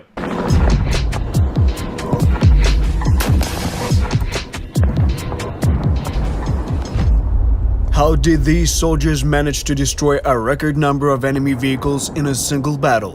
Why does President Zelensky wear their chevron? And how did they prevent the capture of Kyiv? This is the story of the 72nd Separate Mechanized Brigade, named after the Black Zaporizhians. In February 2023, the town of Vuhledar in eastern Ukraine became the backdrop for the largest tank battle of the ongoing war. The Russian forces unleashed a formidable tank assault. However, the Ukrainian soldiers were prepared for the onslaught. They mined fields, aimed their artillery at the single road, and deployed fighters equipped with ATGMs in the surrounding forests. The New York Times reported astonishing statistics, revealing that Russia lost at least 130 tanks and armored personnel carriers in the 3-week battle. This gave Putin a reason to say gleefully, "The Marines are working at their best, fighting heroically." In response, the Ukrainian Ministry of Defense trolled the invader with video evidence to the contrary, stating, "So true." This is just one of the many victories accomplished by the 72nd Brigade. The plans were foiled right from the start, and the rapid landing attempt failed. It faced a delay of half a day, allowing the armed forces of Ukraine to arrive and use artillery to make any landing impossible, even in theory. Our defenders successfully damaged the runway, rendering it unsuitable for landing enemy's heavy transport aircraft, thus preventing any landings from taking place. But what if they had succeeded in landing? I'm sorry, but Kyiv would have been captured. The 72nd Brigade, stationed just outside Man, Kyiv. did you see that clip? Now, okay, that was an epic clip. That may be training or not. Well, you gotta watch this one, Matthew. Place. But what if they had succeeded in landing? I'm sorry, but Kyiv would have been captured. The 72nd Brigade, that is stationed cool. just outside. Epic, I gotta say. Man, that was an epic looking shot right there. Kyiv played a pivotal role in this. Its fighters countered the enemy in the most significant moments of the Battle of Kyiv. Together with artillery units from other formations, they successfully destroyed the runway in Hostomel, thwarting the enemy's attempted landing. Additionally, they defended the crucial village of Moshchun, situated on the way to the Ukrainian capital. They had already prepared for crossing, but they could not go further, as they were uncertain how many people would be left behind. There were thousands of Russians here, But in Moshchun, 100 people come here and 50 are taken out. 50 retreat. The Russian forces found themselves trapped here for nearly a month and eventually had to retreat, not only from Moshchun but also from the entire northern part of Ukraine. In their defense efforts, the Ukrainians utilized the remnants of old fortifications from World War II. Alexander Vdovichenko's grandfather had fought in these back then. Now it is his grandson who has to defend Kiev yet again. There were definitely both Ukrainians and Russians in this bunker, united against fascism and Nazism. And now we find ourselves at war with our, as they used to say, older brother. They are not older, they are simply sordid, a horde. Man, he's throwing out the roasts. The 72nd Brigade has been actively engaged in combat since 2014, when Russia started a hybrid war against Ukraine.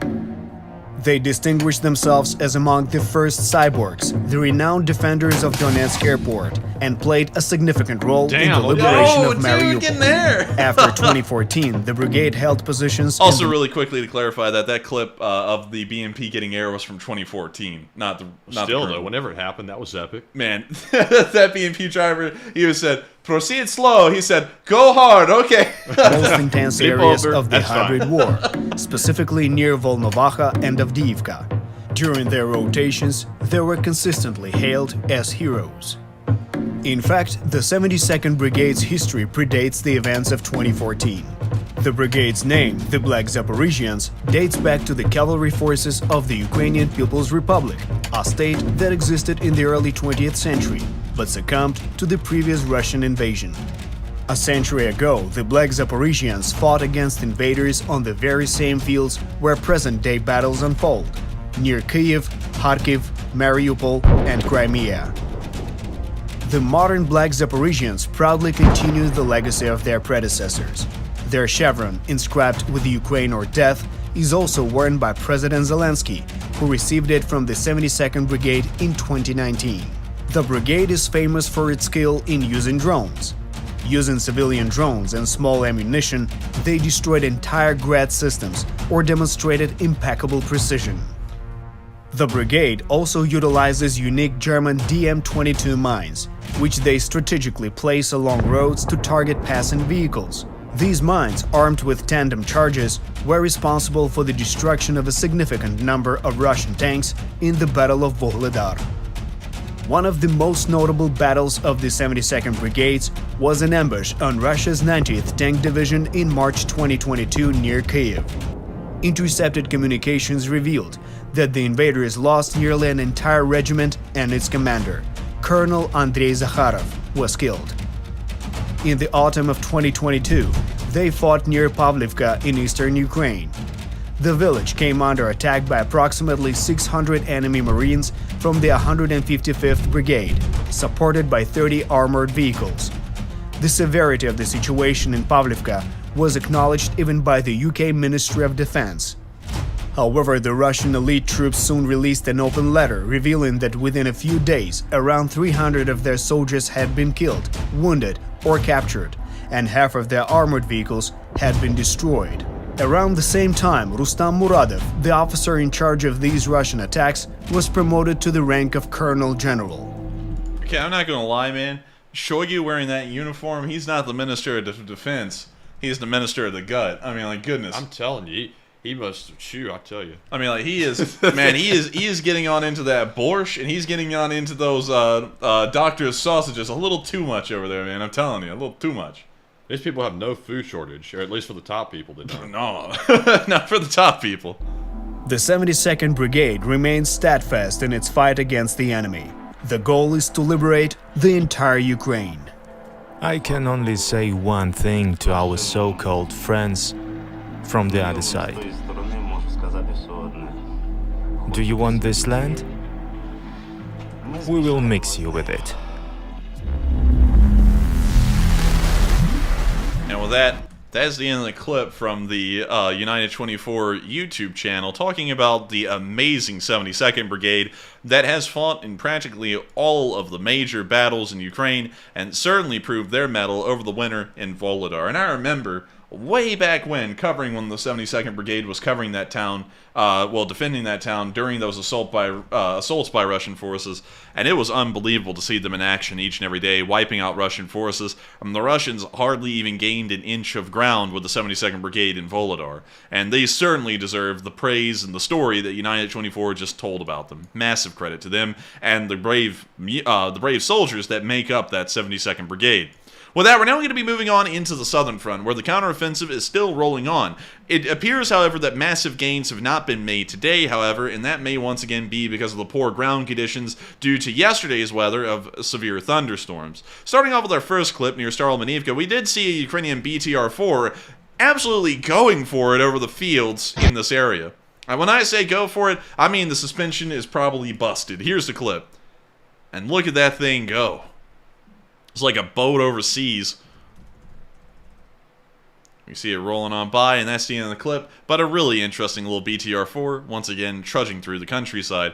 Moving on out of that area, and on into the area of Vishneve, we saw that a Ukrainian tank was firing on some Russian positions.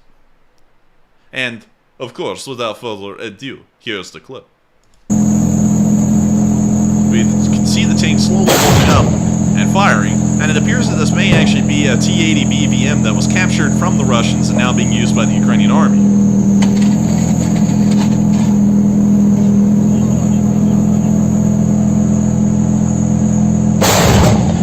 We now see it firing again.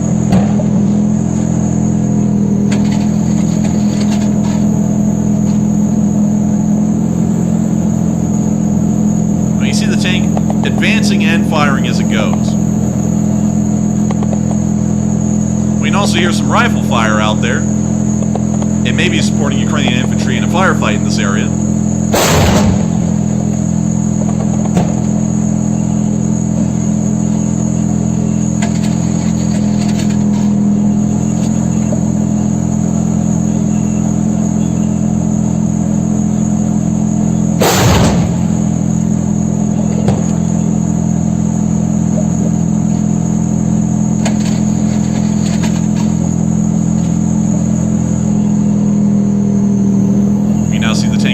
After reloading again. And I wonder what that feels like to be inside of that tank when it fires. I wonder if you can feel any of the pressure of the gun. Power, strength. Power, strength. And then that guy lost it one day, man. He just lost it and he never came back. Facts. We now see the tank backing up as the gun reloads. This thing has a very high idle, like over the engine. Yeah, it does. I don't know what's up with this engine, because usually, whenever we hear these T-80s in action, they actually have a lower RPM sound. Like it's kind of high pitched, but it's lower than this. I don't know what's up with the engine though. It may be that they're putting it in first gear, so it's getting way up there in the RPMs, but it's not really going anywhere. That may be it. We see them continuing to lay down fire support for the Ukrainians in front of them.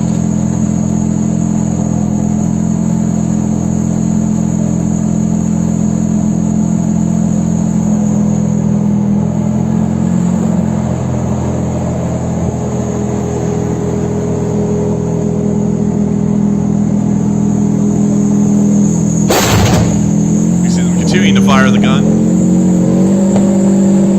We now see the tank beginning to reverse down the street at a little bit of a higher speed, showing that they're most likely being told that they need to get out of there before they become a target for artillery.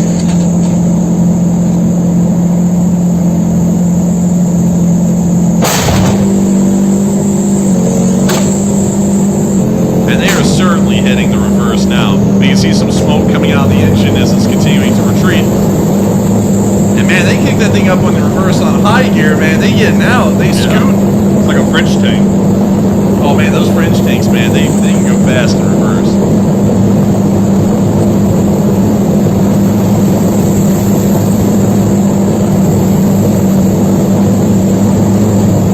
We see it continuing to roll on out of there.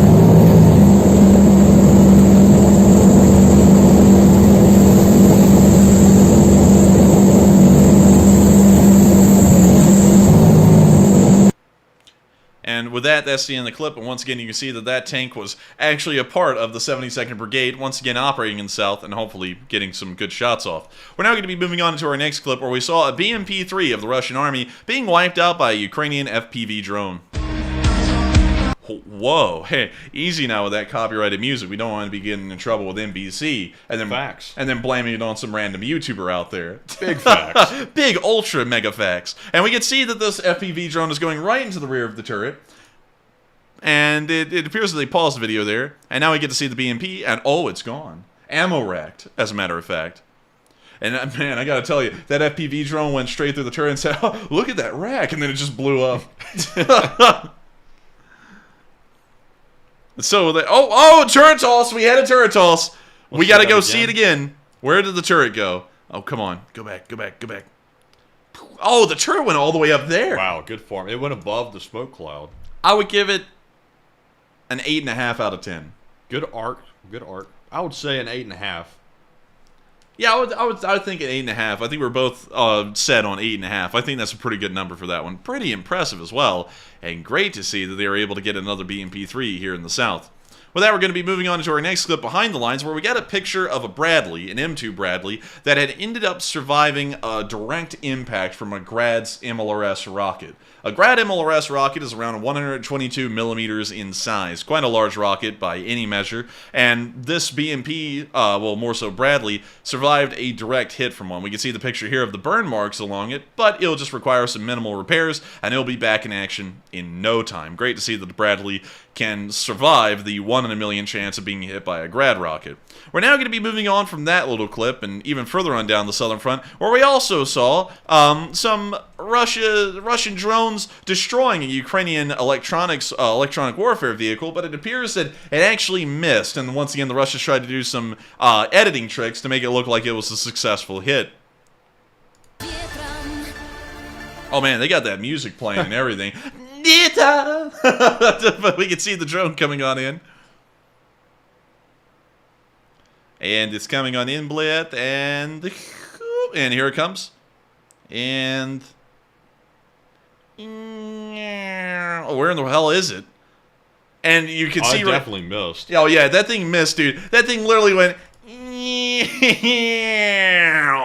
then just flew right by it.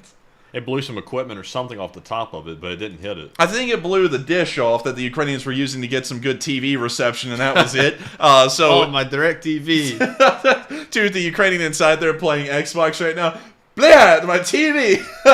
I lost connection. But anyways, that's the end of the clip, and as you can tell right there, the Russians are once again trying as hard as they can to find something to be proud about, but they're hardly destroying anything out there. With that, we're now going to be moving on into our next clip near Mala-Tokmachka, where we saw some Ukrainian soldiers hopping in a truck to escape some Russian artillery that was coming in on them. Apparently, the Russians found out they were in this area, and so they started to shell it, and these soldiers began to leave.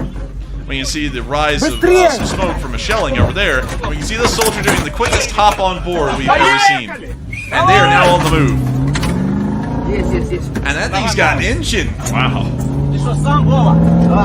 Man, they said, move it, driver, and the driver was looking at that nitrous button going, man, if only they knew. And then he clicked it. Man, that thing's got a nice engine. Yeah, really. What is this vehicle again? It's some kind of a Russian, well, not a Russian, it's like a Soviet-era, like, transport truck. That thing's got a souped-up engine, though, man. They have definitely done some aftermarket modding to that thing. Sounds like a straight-pipe Chevy V8. It does! That's a nice-sounding engine. I don't think anyone can disagree with that. And with that, that's the end of that clip right there, but great to see they got out of danger just in time. With that, we're moving on to our last clip from the southern front, where we also saw some Ukrainian forces moving forward in this area.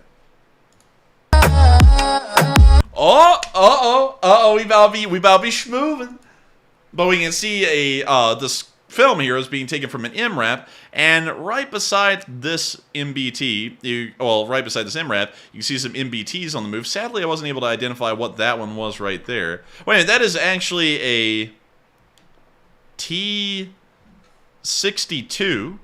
I'm guessing that's a captured Russian T-62 that are now using in the Ukrainian army, one of those ancient tanks. Then we can see the rest of the column up there, which also appears to be captured Russian tanks that are ancient, and now they're using them in this column. And so with that, That's the end of that clip, but great to see that they're once again repurposing, even though it is ancient Russian equipment, and using it against the Russians that brought it into Ukraine in the first place. And with that, it's now time for us to move on to Kyiv and get into the speech from President Volodymyr Zelensky. And so without further ado, here is the speech. Speech! Бажаю здоров'я, шановні українці. Звіт за цей день. Перше. Маємо вагомі міжнародні кроки, які посилюють наші позиції одразу на кількох напрямках. Європарламент ухвалив потужну резолюцію на підтримку європейських та євроатлантичних прагнень нашого народу. Є конкретний заклик до лідерів Євросоюзу визначити чіткий шлях набуття нашою державою членства в ЄС. А в питанні про альянс Європарламент фіксує саме той сенс нашого українського внеску в євроатлантичну безпеку, який передбачає, що шлях України в НАТО та політичне запрошення до вступу мають бути напрацьовані вже в контексті підготовки до саміту Альянсу у Вільнюсі. Час для інтеграційної та безпекової визначеності, очевидно, настав. І я дякую за фактичну констатацію цього усім членам Європарламенту і пані президентці Європарламенту Роберті Мецолі, а також голові Верховної Ради України Руслану Стефанчуку за постійну і результативну роботу з парламентами країн наших партнерів. Другий вагомий міжнародний крок за сьогодні – це зареєстрований в Сполучених Штатах законопроект про конфіскацію та передачу нашій державі в якості репарацій активів російської держави, держави-терориста. Я дякую сенаторам США за потужну двопартійну підтримку цього питання про справедливість для України та усіх жертв російського терору. У таких диктатурах, як російська, саме гроші є найвищою цінністю, і тим більше для осіб, які обслуговують правлячий режим або є фактично господарями державних структур. Коли свої гроші втратить і держава-терорист, і всі російські особи, чия колаборація з Кремлем створила умови для російської агресії, або які є публічним прикриттям для російських корупціонерів, тоді буде досягнута дуже важлива мета. Вони відчують, що таке втрата. Вони ж не поважають життя і не жаліють, коли втрачаються людські життя. Російський правлячий клас не цінує людей і готовий витрачати людське життя сотнями тисяч, а от гроші вони жаліють, ті, які привласнили, до речі. Свої активи вони цінують. Вони повинні їх повністю втратити, причому на користь саме тих, хто постраждав від їхньої агресії, від цієї терористичної війни, на користь нашої держави, наших людей. Сьогодні продовжив звернення до парламентів країн наших партнерів. Закликав парламентарів та народ Швейцарії і надалі зберігати єдність та солідарність з нами у захисті спільних цінностей та свободи. Дуже важливо, щоб всі ми в Європі однаково розуміли, лише силою зброї можна зараз захистити той спосіб життя, який ми усі так цінуємо в усіх країнах, від Атлантики до України, зокрема і в Швейцарії. І це наше спільне завдання – захищати свободу, міжнародне право і людське життя. Провів і телефонні розмови з представниками двох країн – Белізу та Коста-Ріки. Будуємо нові партнерства для України, для підтримки формули миру та наших резолюцій в ООН на захист статуту ООН та міжнародного права загалом. Обговорив із паном президентом Коста-Рики та паном прем'єр-міністром Белізу можливість організувати зустріч Україна-Латинська Америка. Можемо разом дати значно більше захисту свободі та рівності націй в сучасному світі. Важлива доповідь була сьогодні по ситуації на Херсонщині та загалом на півдні країни, на нашій Дніпровщині, після російського теракту на Каховський ГЕС, ліквідація наслідків катастрофи, допомога людям, забезпечення питною водою та всі інші чутливі та важливі питання. Глава уряду Шмигаль, міністр внутрішніх справ Клименко, профільний заступник керівника Офісу Кулеба, представники місцевої влади. Ще одна доповідь – ситуація у Кривому Розі та Одесі після нещодавніх ударів терористів. І, звичайно, фронт. Я дякую усім нашим воїнам, кожному підрозділу, кожній бойовій бригаді за сьогоднішній день, за сьогоднішні бої. Особливо відзначу 6 підрозділів – ОСУВ, Хортиця, десантників нашої потужної 80-ї окремої бригади ДШВ, ОСУВ Таврія, воїнів нашої 23-ї окремої механізованої бригади, морпіхів 35-ї і 37-ї окремих бригад, воїнів 128-ї окремої гірсько-штурмової закарпатської бригади та 128-ї окремої бригади сил ТРО. Дякую усім вам, хлопці, за вашу результативність, за силу, відвагу і за те, що повертаєте Україні українську землю. І посилюєте нашу українську волю. Слава кожному і кожній, хто зараз в бою, на бойових постах, у бойових завданнях. Слава усім, хто тренує наших воїнів, хто лікує та реабілітує захисників і захисниць після поранень. Дякую усім у світі, хто допомагає. І, до речі, черговий Рамштайн сьогодні пройшов доволі результативно. Ще міцніше. Слава Україні! And Herom Slava. And Herom Slava. And that is the speech from President Volodymyr Zelensky. And I gotta say, that was a really good one tonight. I'm not gonna lie, that was a pretty good speech. I liked it. Yeah, I loved it because it was just long enough that we could both go to the restroom, get a snack, and drink water, and then come back here. And that's why I looked so guilty when he said it, because I had to run off while the speech was going on. But I trust it was a good speech, as always. Oh, it was a good speech, no doubt about it. It was a great one. But speaking of which, there has been many great things going on in our live chat tonight. I was told during the break we had a bot attack. And I gotta say, love to hear it. Bot be gone. Bot be gone. Get the little spray. Psh, bot be gone. You know, just come on. It's like working around here, you know. But anyways, with that, we've got something very interesting going on in the live chat beyond just another bot attack. We also have just some other questions to ask you folks about what's been going on in the war. And they are straight up juice. I'm talking that kind of juice that you get in this water bottle right here that we have below the set while I flip over to Matthew real quick. And you know something? That water looks pretty good in the mug. Wouldn't you agree, Matthew? It would, but you got to make sure you always clean the mug first. You always got to clean the mug first. We don't have any clean mugs right now. That's so it's a pretty crappy way to plug merch because we don't even have the merch here. But if you go to enforcerstore.com, link is in the description below, you can get yourself a mug and help this channel keep ruthless plug. And also, it's about the limited edition run as well. The $1 million raised, that was the Sunday before last. You can always go over there and get some merch to support this channel and help us keep on running. Get a nice mug, t-shirt, hoodie, sticker, or a poster out of it. And have a little Saturday at midnight, doesn't it? Yeah, it does end at Saturday at midnight, and you can get something really cool out of it, a little memento to remember the $1 million raised by, which is a massive achievement that everyone in the LSA has ownership of. And so with that, we are now going to be moving on into those questions. And Matthew, what are the leading questions you posed to everyone tonight about what's been going on in the war? All right, and it's time for our final question segment of the night. And of course, we start off with our polls. And our very first one says, today, U.S. government agencies were hit with a global cyber attack, and its effects are unknown. What are your thoughts?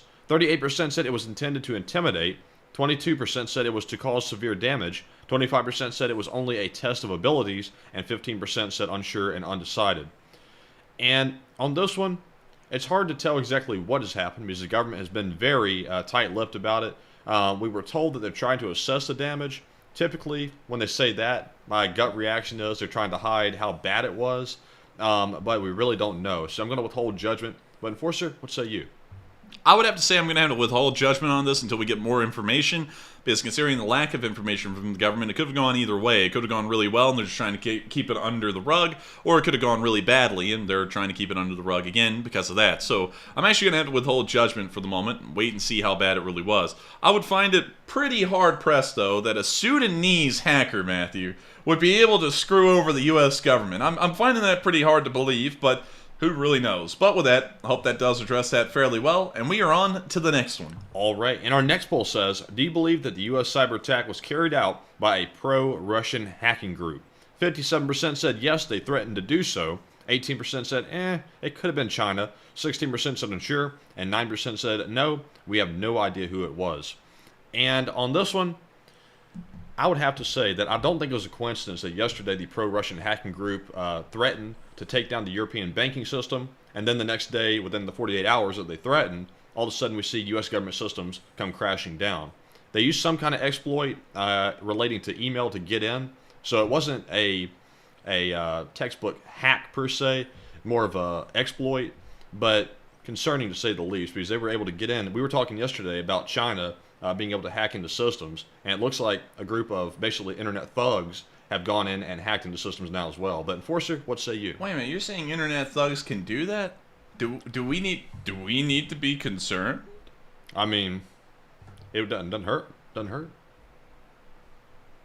Anyways, I would say it is fairly interesting here again that they were possibly able to do some damage to the government, but who really knows what the extent of the damage is? Also, do we know the exact parts of the government's internet framework was attacked, or is it just kind of up in the air right now? They said it was several agencies. It was global, so it wasn't just here in the U.S. It was at our bases and other places around, like consulates and things like that, but they didn't give specifics.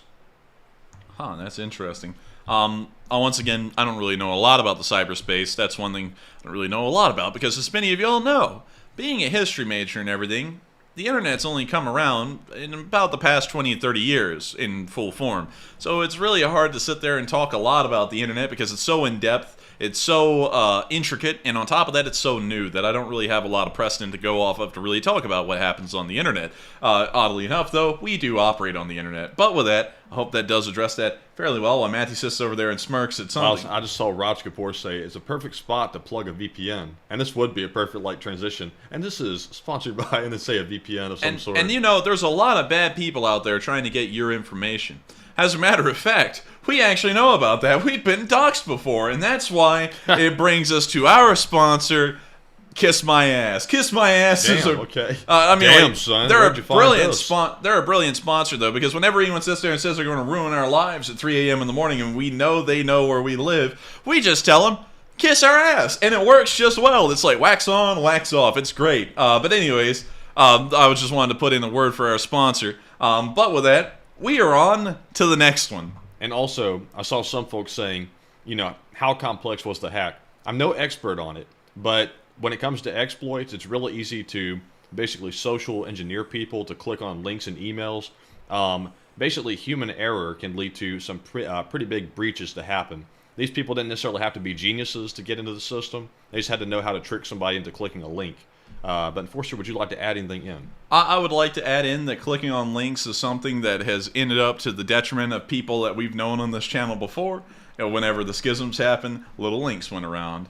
You know, if you know what I mean. No. Oh, you don't? No, I don't. I have no clue. Well, I don't either. But still, little links went around. Some people were wanting me to click a link. Some random people would DM me on Discord, Matthew, and they go, hey, click this link. And I'd go, who the hell are you? And then they never answer that question. I'd be like, oh, that's a little suspicious. But then they found out where we lived anyway. So, you know, I was like, interesting. Yeah, interesting enough. But with that, I hope that does kind of address that a little bit more. And with that, we are on to the next one. All right. And our next poll says, reports suggest that Lukashenko is now in control of the nukes transferred by Russia. And what are your thoughts? 45% said not possible. Russia would not give control. 25% said it's very possible that he is. 22% said it's unlikely but possible. And 8% said unsure. And we did notice yesterday that Lukashenko was suddenly threatening everyone around the world that he has nukes and he might use them. That is not what was agreed upon, at least publicly, between Lukashenko and Putin. I would still say that he doesn't have control of the nukes. We've seen nothing to suggest that's the case, even though he's trying to make us believe that. I don't think Russia would let a country that's a puppet of theirs have autonomy when it comes to something as deadly as a nuke. But Enforcer, what say you? I would say that it's interesting here that he possibly has control of nukes. Like, I would also have to agree with Matthew there. It's really weird to think the Russians will actually give them control of nuclear weapons. But at the same time, that may be the reality we're living with here. We'll just have to wait and see as time goes. Well, actually, there will never be proof to see if they actually operate their nukes or not, because if nukes are flying, things are already too bad where the proof doesn't really matter. So with that, I hope that does address that fairly well. And also, some of you may be wondering, why am I leaning so far over in my chair like this? It's because to try and make sure the noise is being directed towards the microphone, I pretty much have to lean all the way over here to look at Matthew and then talking to the mic, just in case anyone was wondering why that's happening. But with that, I hope that does address that fairly well. And with that, I believe we are on to the next one. And yes, we are on to our last poll, which says, The Czech president says, quote-unquote, security services should monitor all Russians living in the West. And what are your thoughts? 68% said he's right, we should monitor them. 7% said unsure. 15% said it depends on the laws of each country. And 9% said he's wrong. That's a bad tactic. And when I heard this, I had mixed feelings about it. Because obviously, Russian nationals would have an inclination, potentially, to side with the Russian government. But at the same time, when we start addressing things like this and monitoring people, you start going down that slippery slope of invading on people's rights. And it reminds me of the Japanese back during World War II when they got locked up in the internment camps. And that's where stuff like that can lead to. I'm kind of unsure, but Enforcer, what say you? I would have to actually be honest with y'all. I'd have to disagree, at least here in the United States. Europe can do whatever they want, because the situation is different in Europe, the culture's different in Europe, so, has a different tone to it.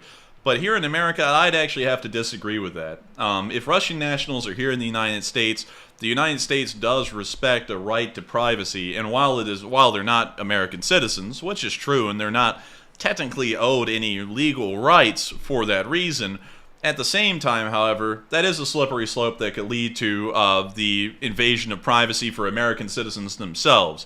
And for that reason, I'd actually say that if we consider the Russians that much of a risk that we have to monitor all of them while they're here in the United States, I say we should just start rounding them up and deporting them back to Russia, considering that the alternative is to begin to start invading people's privacy, which protection of privacy is a constitutional right here in the United States.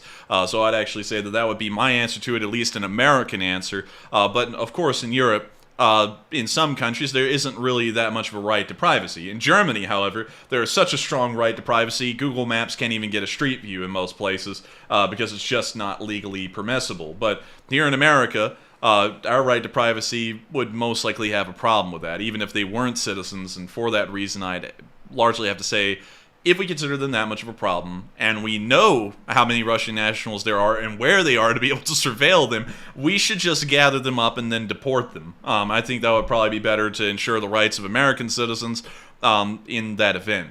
I would say instead of blanket surveilling all Russians in the country, if there are Russians that have warning signs or there's probable cause to think they might be linked with the Russian government, then examine them.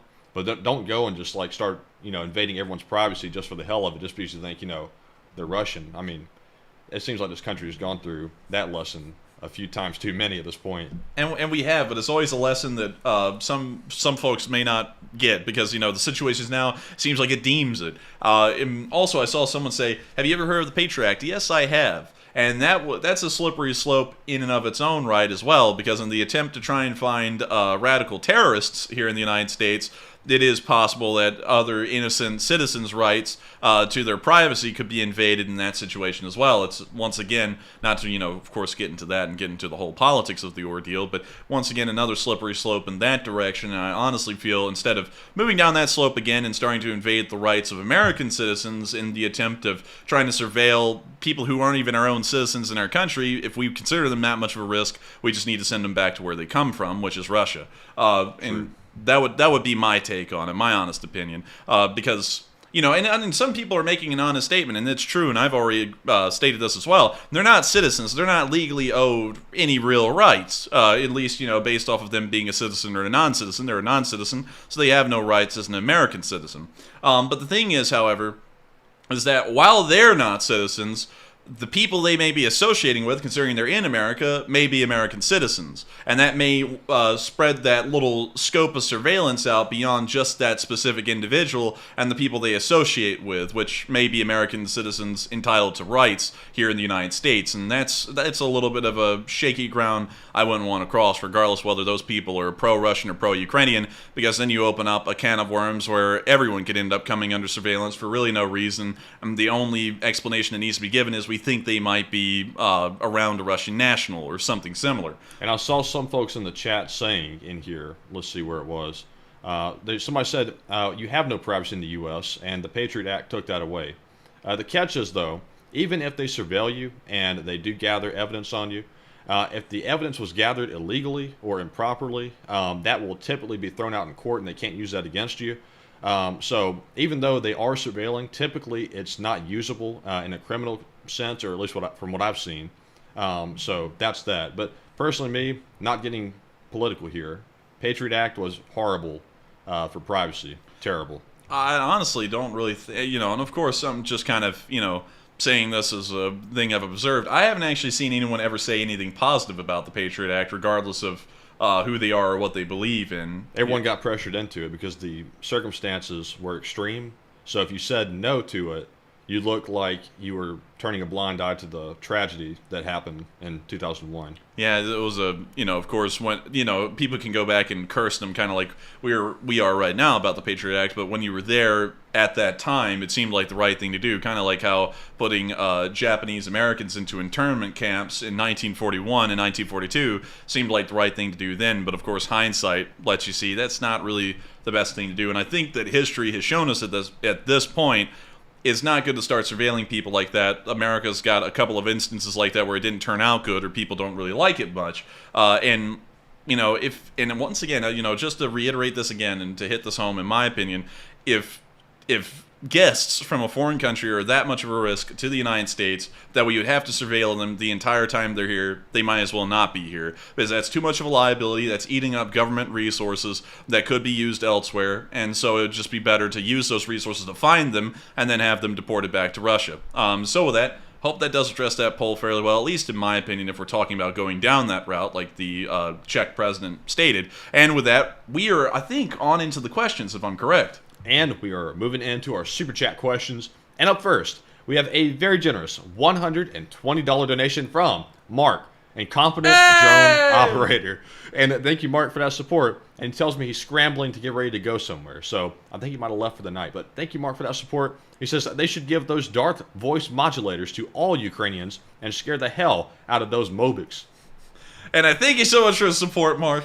And I would say that would actually be pretty funny, Matthew. Imagine some, Russian soldier in the middle of the night and there's tracer fire coming over, and then an artillery blast pops up and you just see a Ukrainian soldier with an AK out to his side. He's just illuminated by the flash, and you hear, join me, and become my prisoner. And they'd be like, oh, блядь, it's Darth Vader, блядь, with an AK. He's rocking the AK. But still, I would say that would be pretty funny. I'm not going to lie. And I would highly suggest doing something like that, at least for a few of them, because it would, it would be good for the laughs nonetheless. And if anything, a lot of soldiers would probably start to joke around with that behind the lines, and it would be a morale booster. But with that, thank you so much once again for the mass amount of support, Mark. The incompetent drone operator, the name changed, but thank you so much once again for supporting this channel and helping us to keep this thing running, because folks like you have made this possible for so long.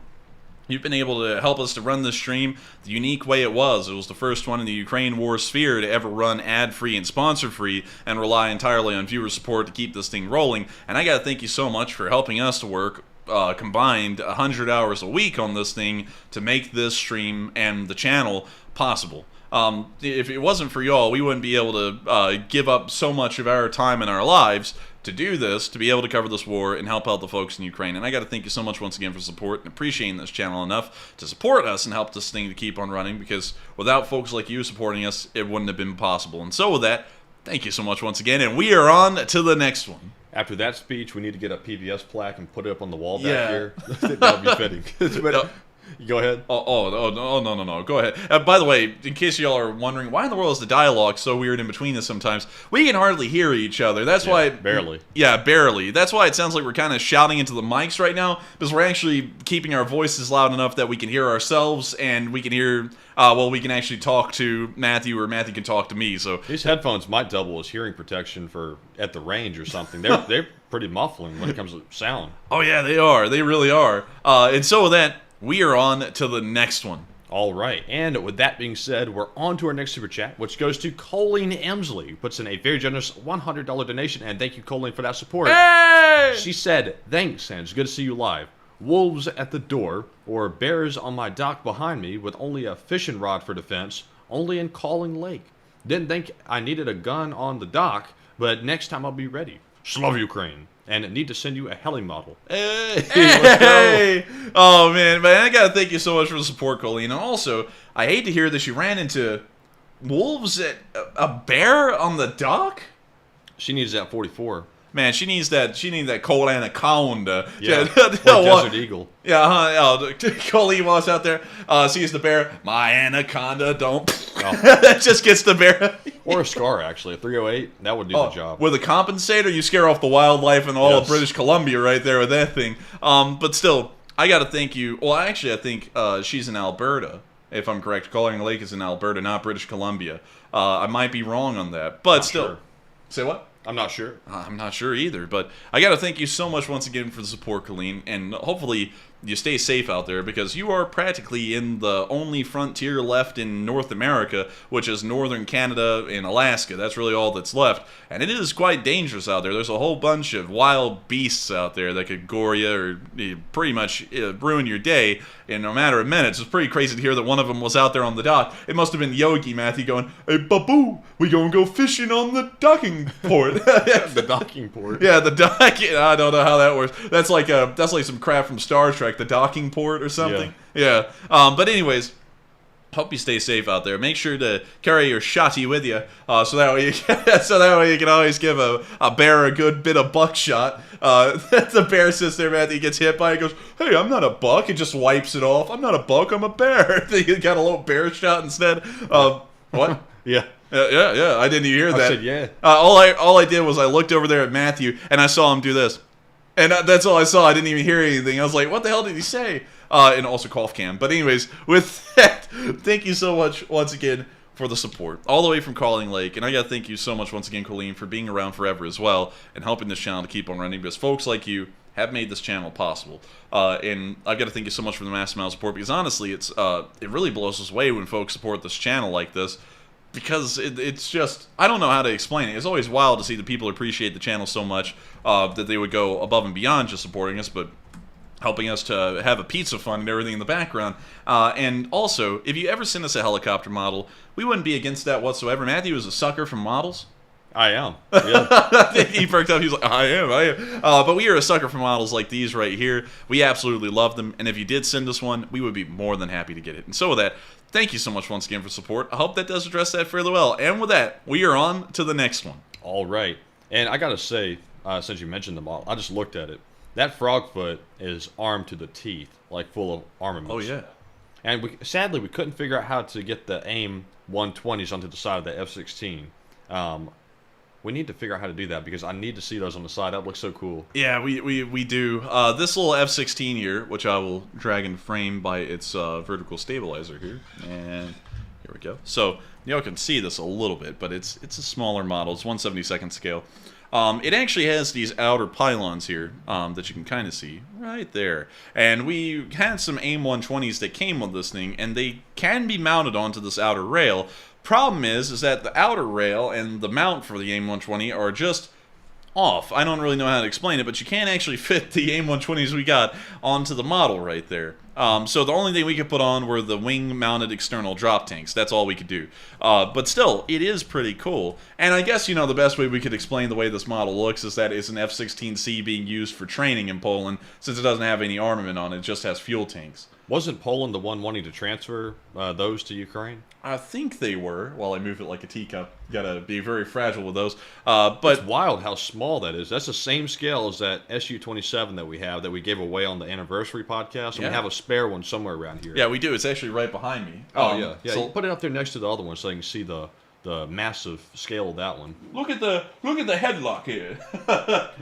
Let's see here. Let me try and negotiate my way into grabbing this thing. And these models, by the way, are very, very fragile. But here's our Su-27, which looks like an absolute beast. That's a big one. And this thing is 1/72nd scale, mind you. So it is the exact same scale as the F-16 we also got, which is also 1/72nd scale. And if I pull this thing over here, right beside the Su-27, you can really get a good idea of how big an Su-27 really is. This thing is what the Soviets made in mind as an air superiority fighter. This thing is about the size of a B-17 Flying Fortress in length, not in wingspan.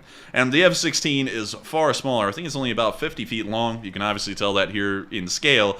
And it's just a massive aircraft, the Su-27 is. The F-16 is a way smaller package. It doesn't make it more difficult to hit, though, with radar-guided missiles. It'll get hit all the same. But still, very huge difference in between an Su-27 and an F-16C in size, and these models clearly show that. Now, Matthew, you know what would be cool is if we got those sticks that they use in the Air Force and put them into the back of the engines, so you could sit there and talk about the dogfights and stuff. So I put an Immelman, and do all that crap that they do. That would be cool. I'm not going to lie, but sadly, these models are not made for that at all. So I'm going to scoot that one back over there, and we're also going to take the Su-27 because that thing is just a beaut, and we're going to scoot this thing right up there, right by the Su-25, and you can also see here in the wide shot how small the Su-25 is compared to the Su-27. We're building a whole fleet of airplanes here. I need to put the SR-71 next to that. Yeah, we are literally building on screen an entire fleet of Eastern European aircraft from Ukraine, Poland, and everywhere else. It's really cool, though, and I gotta be honest with y'all, I love that Su-25. That is a very cool looking model right there. It is cool. Yeah, Thanks really. to Trista for sending the lethal aid to the Enforcer channel. Yeah, thank you so much. Oh, wait a minute, we don't want to say that on YouTube, though. What? Guidelines. I'll let it get us for that. Nah, I don't We say it all the time. Yeah, about, sending lethal aid to Ukraine. Well, I mean, we do say that all the time while I rub my eye because for some reason someone just got into it. But with that, thank you so much once again, Colleen, for the offer of sending a model because we already have 3 of them here, and they are pretty cool. Also, some of y'all may be wondering, wait a minute, y'all gave away an Su-27. How the hell do y'all still have an Su-27? This one actually ended up getting damaged before that podcast ran, and this was supposed to be the one that was given away, and after it got damaged a little bit, one of the R-73s, I believe it is, ended up breaking. We literally just went and bought another one, and oh my god, those things were those things are whoppers. They were expensive. Yeah, I believe the Su-27s were like $250 a pop, and we didn't want to give away one that was broken to anyone, so we just said, you know what, just eat the cost. We'll just go and get a second one, and we'll give that one away, and then we'll just keep that one here on the set as a set piece. So it's damaged. That's why it doesn't have the missiles on the bottom of the fuselage under the air intakes, and that's the reason why, because they're both broken. But with that, thank you so much once again for support, Colleen. I hope that does address that fairly well. And with that, we are on to the next one. And up next, we have a $20 super chat from JC Atkins, who puts in a $20 donation. And thank you very much, JC, for that support. He says, good evening, gentlemen, and take a live chat on behalf of your favorite LSA Navy NCO. Hey, and thank you so much for the support and helping this channel to keep on running, because folks like you have made it possible. And I gotta thank you so much for being our NCO in the LSN, the Lee Spring Navy. Of course, the Lee Spring Navy is headed, while you may be the NCO, the Admiral of the Lee Spring Navy, the LSN, is Walter A. Lakota, who is right now underway at sea on the way to Greenland, of all places. Yeah, so that's pretty cool. We'll hopefully hear from the Admiral again here soon. But I got to thank you so much once again for your support. From what in the world would that be in the Navy, man? I don't know Navy ranks that well. What would a very senior NCO be? It's not an ensign. It's not a petty officer either, I don't believe. Let me pull it up. He's Googling that right now, and we'll be filibustering while he's Googling it. In the Navy, you can sail the 7 seas in... Chief Petty Officer? Chief Petty Officer. Or Senior Petty Officer. We know someone out there, Matthew, who we could call a petty officer. Master Chief Petty Officer. I'm telling you, man. I'm telling you, they be petty. They be petty. And Matthew, what do we say to that? When they go low, we go... When they go low, I go lower. Oh, man. We're just kidding around. But with that, thank you so much once again for support. We will make sure to grab a live chat as well, because if I remember correctly, he wanted one. Yes, he did. And so with that, what do we got? And our live chat question is going to go to JJD, who says, some sources say Ukraine is who destroyed the pipeline. The U.S. condemned those that did it after it happened, and the Ukrainian president denied doing it. What are your thoughts? I would say that it probably... I gotta be honest with you, I'm not believing for a minute that Ukraine did it. I honestly think it is the United States that blew up that pipeline. But at the same time, Ukraine's a good scapegoat, because who's going to do anything to Ukraine for blowing up the pipeline? It's an easy way out. No one gets involved, no one's responsible for it. The Ukrainians are already at war with Russia, so it's just considered a consequence of the war. So they're a great scapegoat to have. I honestly don't believe it. I would believe Zelensky in saying that the Ukrainians probably didn't do it. I honestly think it was the United States, and we're just trying to find a way to make sure that the Russians don't end up getting pissed off that we blew up their precious straw that traveled under the water and transported gas to Germany. That's my honest opinion, though. And, there's a lot of theories out there, and that's what they are. Matthew, like that YouTube channel? That's what it is, a theory. a war theory. You know, like it's like that. It's just a theory. I think it was the United States. Could have been anyone. But, you know, Ukraine is the easiest scapegoat to take, at least diplomatically, because what are the Russians going to do against Ukraine if they were the ones who blew up that pipeline? Exactly. What are they going to do, go to war? Yeah, I mean, they've already gone to war. Yeah. So with that, I hope that does address that fairly well, and thank you so much once again for sponsoring that live chat and helping this channel to keep on running, because folks like you have made this possible for so long, and have helped us to get to the point where we are actually starting to run podcast shows as kind of a normal part of our format. And so with that, thank you so much once again. I hope that does address that fairly well, and we are on to the next one. All right, and our next super chat goes to Chris Corvino, who puts in a generous $20 super chat. And thank you, Chris, for our support. He says, "Hey, Enforcer, have you heard of Russell Bentley? He is a pro-Russian American national living in Luhansk, and he brags a lot about doxing pro-Ukraine YouTube channels." I have not heard about him, but I do thank you for the support and helping this channel to keep on running, first off, but I have not heard about that guy. Now, here's the thing, because we've been doxxed. It actually wasn't by that guy, it was actually by someone else in their community, and, you know, that is what it is, but anyways, we were doxxed by them, we weren't doxxed by that guy, and honestly, you know, our reaction to that information is, if someone doxes us, good luck. I mean, you know, if you try and come here and do something to us, I don't think it'll end well. You know, that's probably the... And let me get Matthew's honest reaction to that info. It's not going to end well. That's all I can really say to anyone who ever tried to come and attack us at our house, is that, you know, that's call an ambulance, but not for me. That's what it'll be. I go lower. Oh yeah, I had the camera on the wrong person. He did it. It was on me. But anyways... Thank you so much once again for the support and helping this channel to keep on running. But the honest truth is, you know, we've already been doxxed. It was actually from another YouTuber that's on the same side. And what do you know? But, you know, interestingly enough, we got a little tidbit today that this isn't the first time, or more so this is about the 90th time that they've ended up having this kind of problem with people. So it appears that that's just kind of the running norm with that person, but seems to be their mode of operation per se. Yeah, it seems to oddly enough be their mode of operation is to harass people to the point that they block them or have to take action. Clip that, would you? What? Clip that, would you? Yes, please clip that. Please do clip that. And so with that, hope that does address that fairly well. And it's so interesting, man. Everything's just logged out there. You know, like in regards to that, everything that's happening. For years, actually, at this point, it's just all out there. It's all out there. Yeah, it's all out there. And it doesn't paint a good picture when this has been happening with the same person over dozens of different YouTubers and other people in the media sphere for over 2.5 years at this point. And now we're just the next one on the list, apparently. And we got to get Matthew's little... But with that...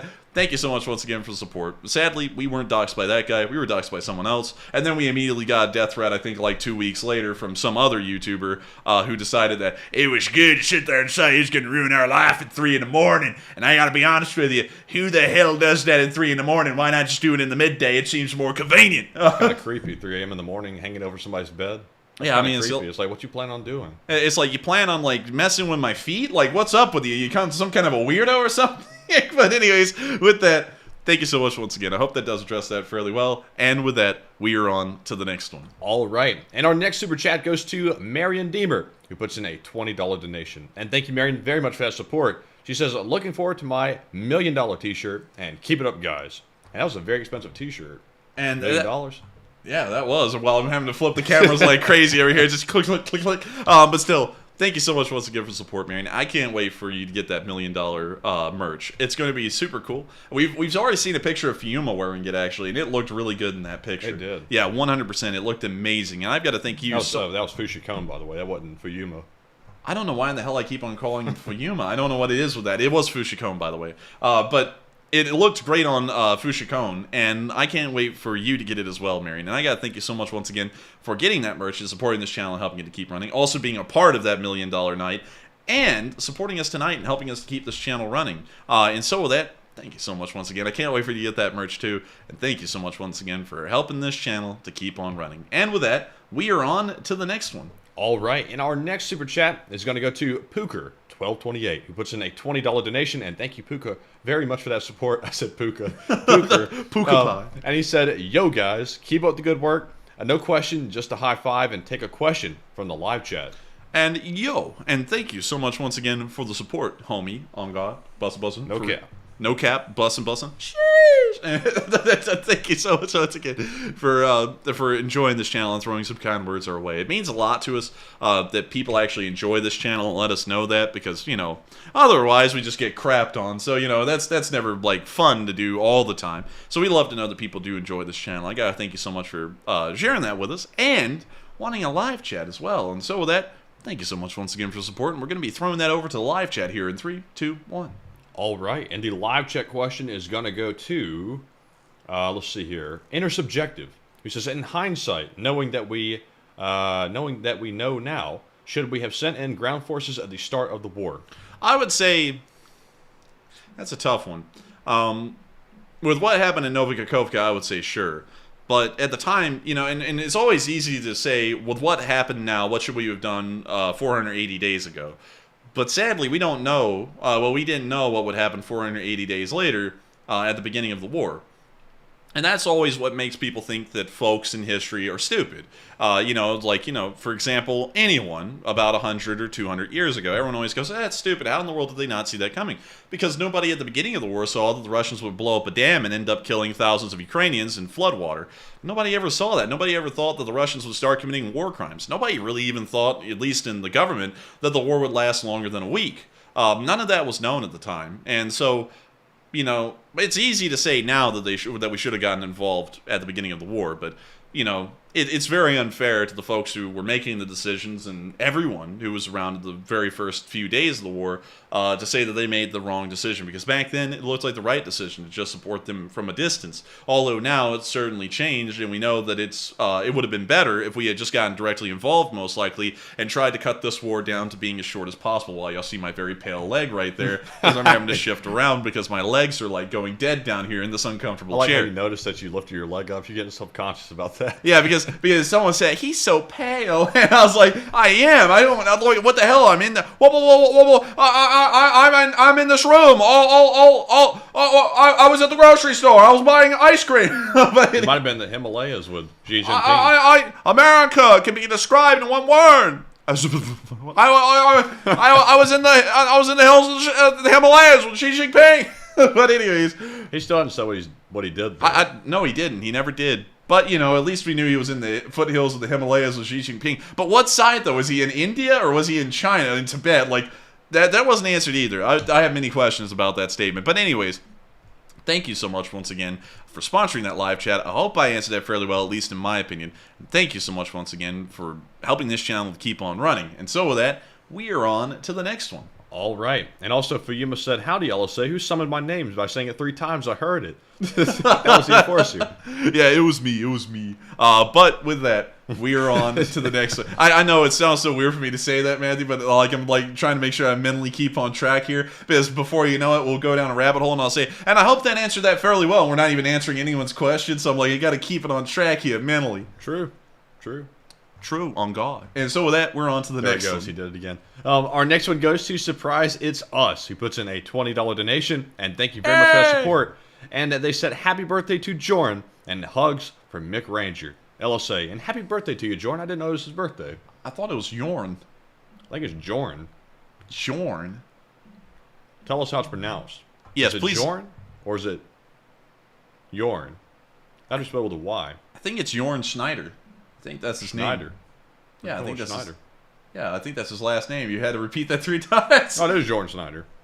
He says see. no tears anymore. I hope I didn't make you cry over that. Hopefully not. But I gotta say, happy birthday to you, Yorn. Jorn. We'll figure that out. That's like shorts and jorts. We'll figure that out eventually. But still, I gotta thank you so much once again for the support. And I've got to also wish Yorn, by the way. So okay, apparently I haven't seen Yorn himself confirm it, but I'm going to take y'all's word for it. Yorn. I butchered your name. Sorry. Yes, because I think it's a Scandinavian name, and like the Northern European languages, like the Germanic languages and everything, they all pronounce the J not as a J, but they pronounce it as like a Y. So that's why you see Jaeger spelled Jaeger, and it's pronounced Jaeger, not Jaeger. But anyways, I do thank you so much once again for support. And I also wish Yorn a happy birthday. Birthdays are a big deal in most parts of the world. In fact, in all parts of the world, I believe, birthdays are a big deal. Unless you're in North Korea, and then, you know, it's just kind of like another day of suffering. But still... You might get to go to the store. You might get a fish. You might get a pack of bubblegum that day. You might get a packet of cigarettes or something. You know, like the North Koreans are kind of a little weird like that. But anyways, happy birthday to you, Yorn. I hope you've had a great birthday tonight. And I hope that this is a good part of the birthday. I never want to say it's the best part of the birthday, because I'm sure there's many other better parts, like, for example, every other part where you're not watching the show. But still, thank you so much once again for being here tonight with us while it's your birthday. And I also have to thank you so much as well for the support and sharing with us the fact that it is Yorn's birthday. Because while my phone is showing the live chat now, I've hardly been able to see the live chat tonight at all. And the phone's been off most of the time, so I didn't really get to see a lot of what was going on in the live chat for most of the stream. But nonetheless, thank you so much once again for support. Happy birthday to Yorn, and thank you once again for enjoying this channel and appreciating it enough to support us and help us to keep this thing running. It is viewers like you who help to keep this channel running that make this possible. And also, you know, every once in a while I feel like we have to explain a little bit of our processes and our traditions here on this channel, Matthew, and I think it's a good time to actually kind of explain why folks are always called out whenever they support this channel, whether it's $1 or whether it's $500, which is call them out. But the reason why we call everyone out is because when folks support this channel, y'all are making a decision, and you know, and it's a decision that nearly, I think, how many viewers have we had on tonight so far? We've had, let me check the control panel, 34,000 thus far. There have been 34,000 of y'all, at the point we just checked that have been on tonight's stream so far and have watched this thing. And out of all 34,000 of y'all, a small few of y'all take the initiative to appreciate this channel enough to support us and help us to keep this thing running.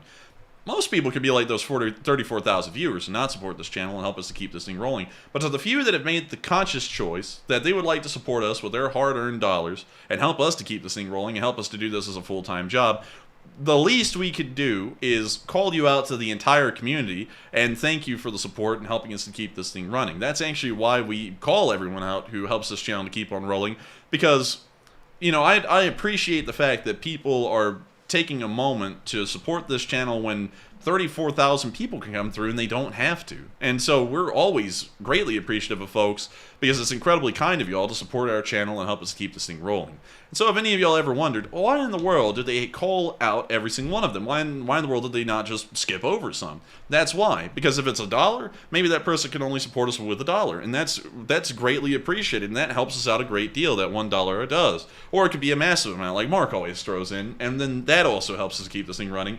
And that's why we call out Mark and everyone in between as well, because every single one of y'all help us to keep this thing rolling. And if it wasn't for y'all, it wouldn't be possible. And it blows us away that folks actually support this channel and help us to keep it rolling. And so we want everyone to know that y'all are the folks that help us to keep on surviving behind the scenes and doing this as a 100-hour a week, 100 hour a week cumulative job. I almost turned into, I almost had a Bushism there. I said 100 hours a day, put food on the family. But anyways, with that, thank you so much once again. I hope that does address that fairly well, and the reason why we do that. And with that, we are on to the next one.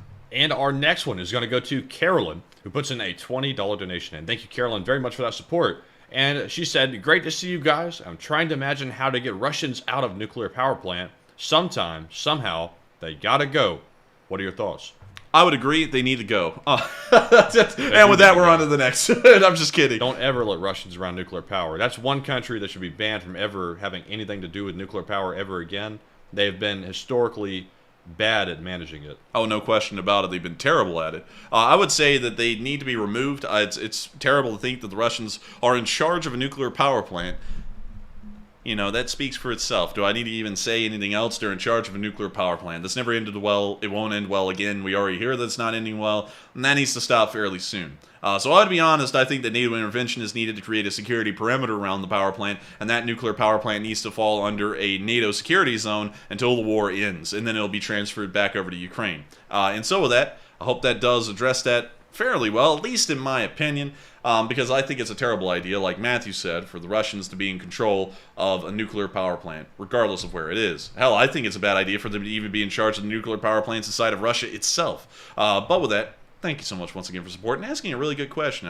I'd largely say they should not be there. And with that, we are on to the next one. And one day when Russia surrenders in this war, that should be a condition of their surrender, is you can no longer operate nuclear power plants.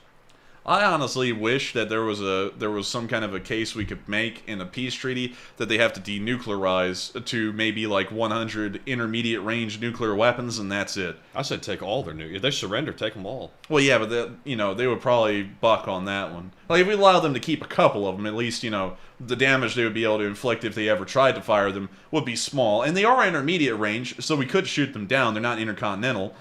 So, they'd probably be a little bit more amicable to that. And anyways, denuclearization isn't anything we want for the Russians because, they have neighbors down south that are pretty, pretty aggressive, kind of, whenever someone doesn't have nuclear weapons, if you know what I mean.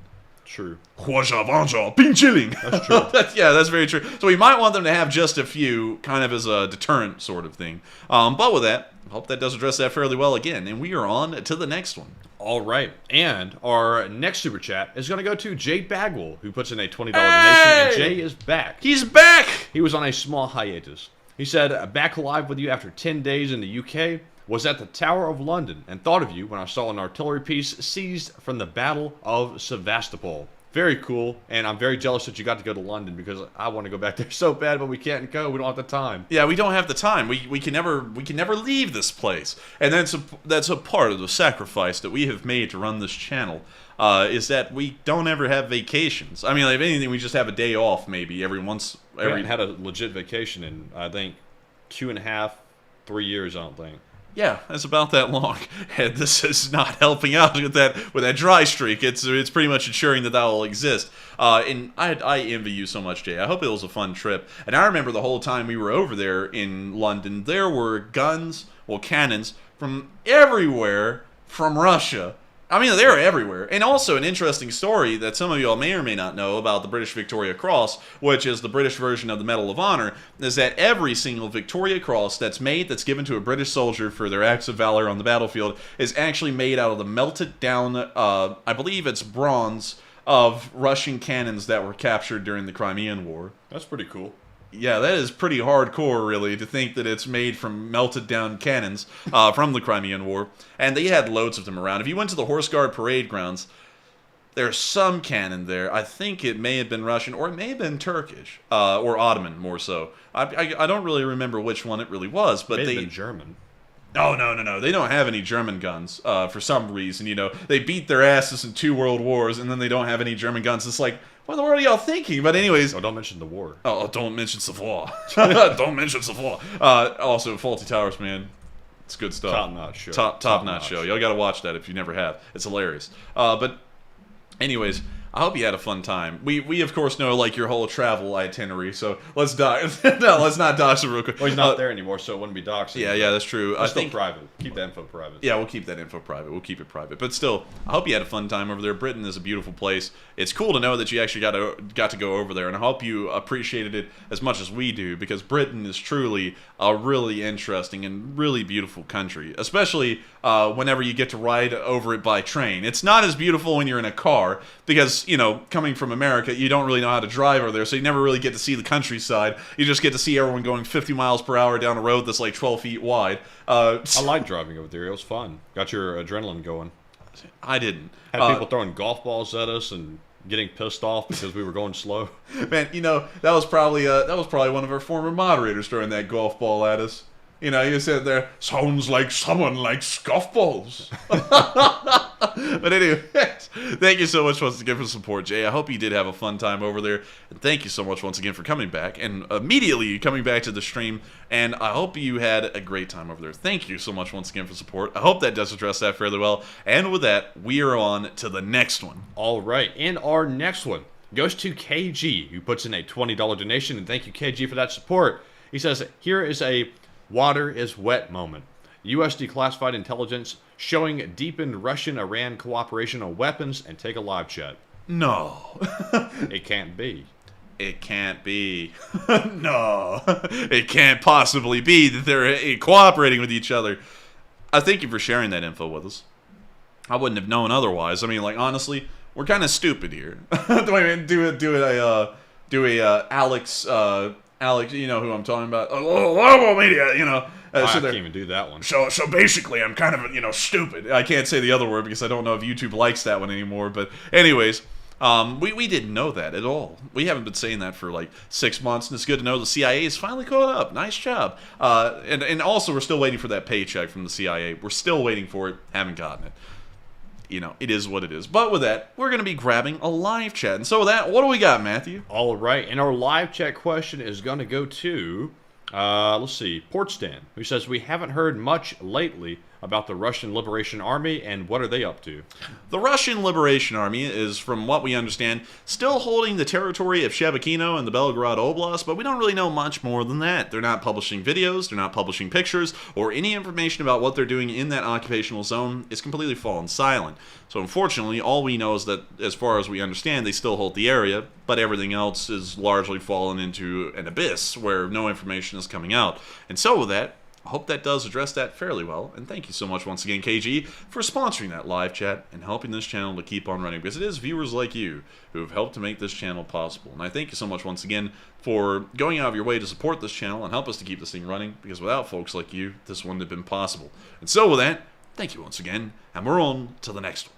All right, and our next one is going to go to Frosty Canadian, who puts in a 20. And thank you, Frosty Canadian, for that support. Hey! They said, do you think Poland could go into Ukraine to defend the Belarusian border for them to free up their troops without being considered a combatant?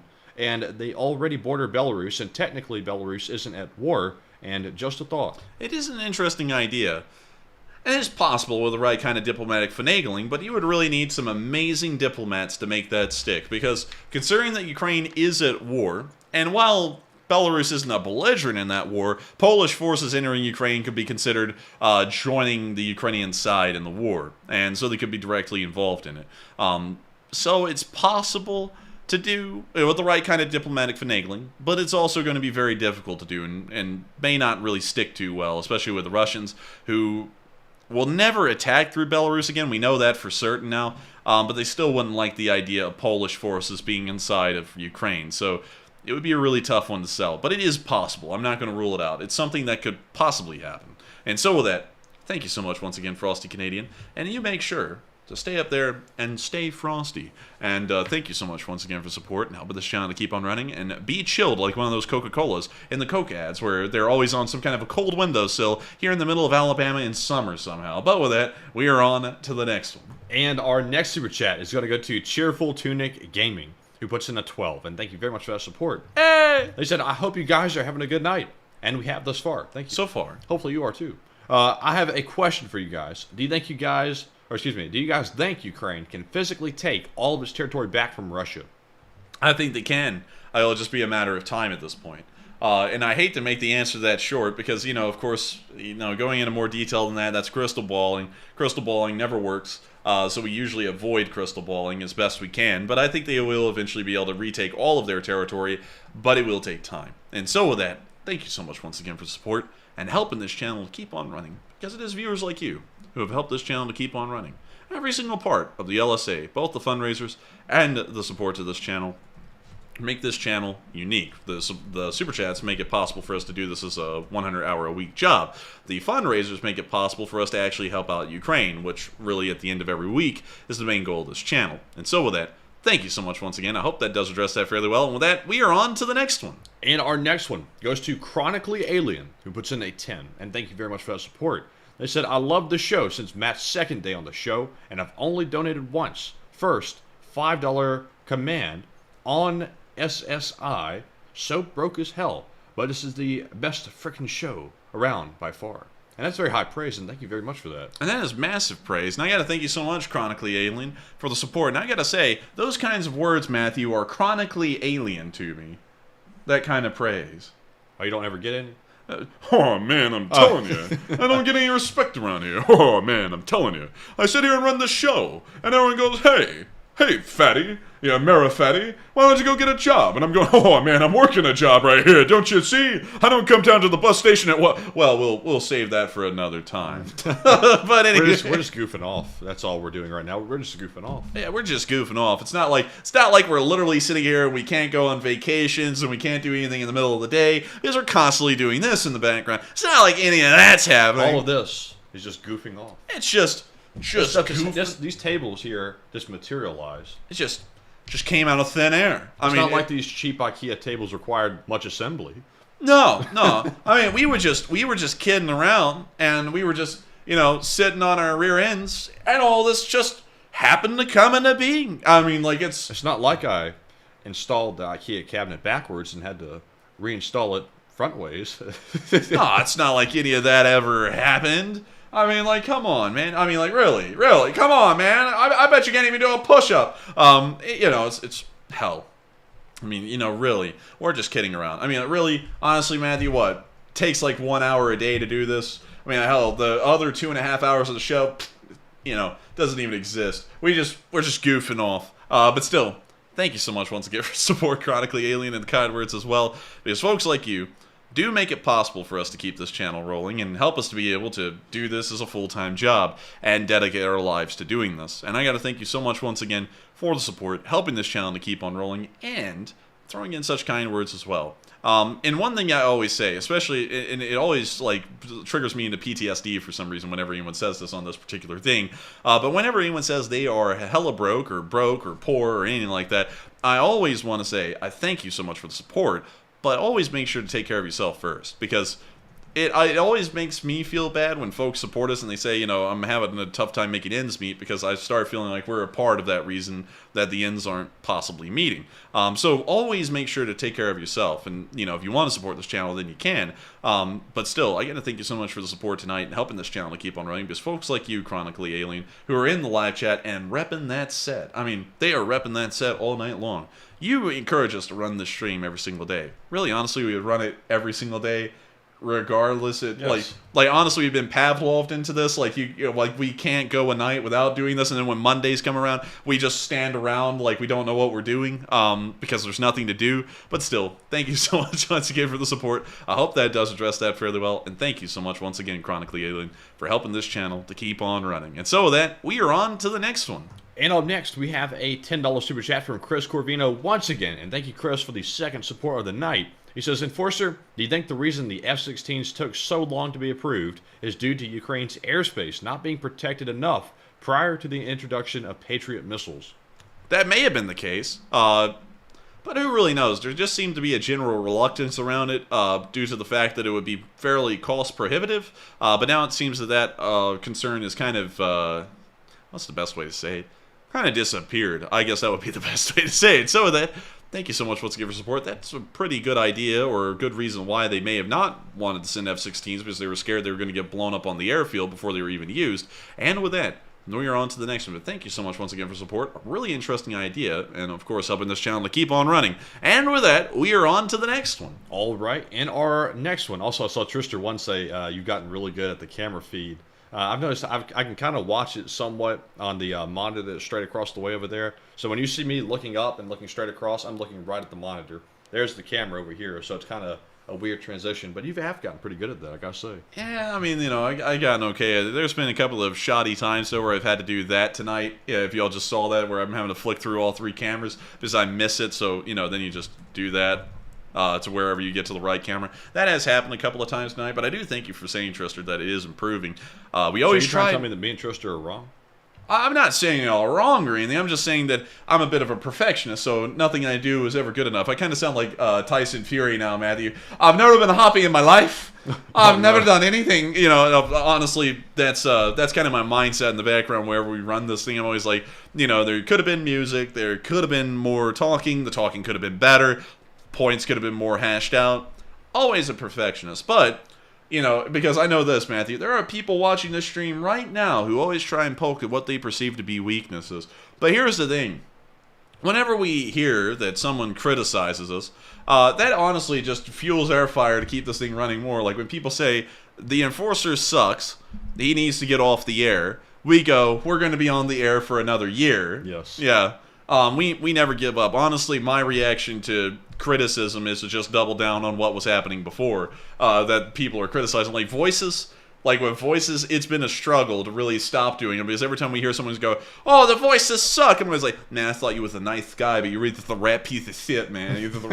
Oh, come on, Mike. No, man. Well, I can't say. I can't say that. Now I understand why Mike Tyson went berserk like that. Because after a while, you take so much crap, and you're like, "I've had enough." Yeah, I'm gonna let him have it. Yeah, I mean, one thing that's kind of sad is that you know, like the best way I can describe this, Matthew, is running this show. It's kind of like being a dog that gets abused. You know, you end up getting abused enough that you just come up with a general reaction to any kind of criticism, whether it be sometimes good criticism or just negative criticism. Like the response is, "Who cares? You know, like get out of here. We're running this thing how we want." That's really like what we've kind of gotten down to at this point because, you know, we've been running this thing for 477 days, and everyone's come at us with just about everything they could say. And at this point, we're like, you know, who cares? And really, I've gotten to the point that I run the channel how it is, and you know, people can give suggestions. Sometimes they're really good ones. Like I saw one where someone said,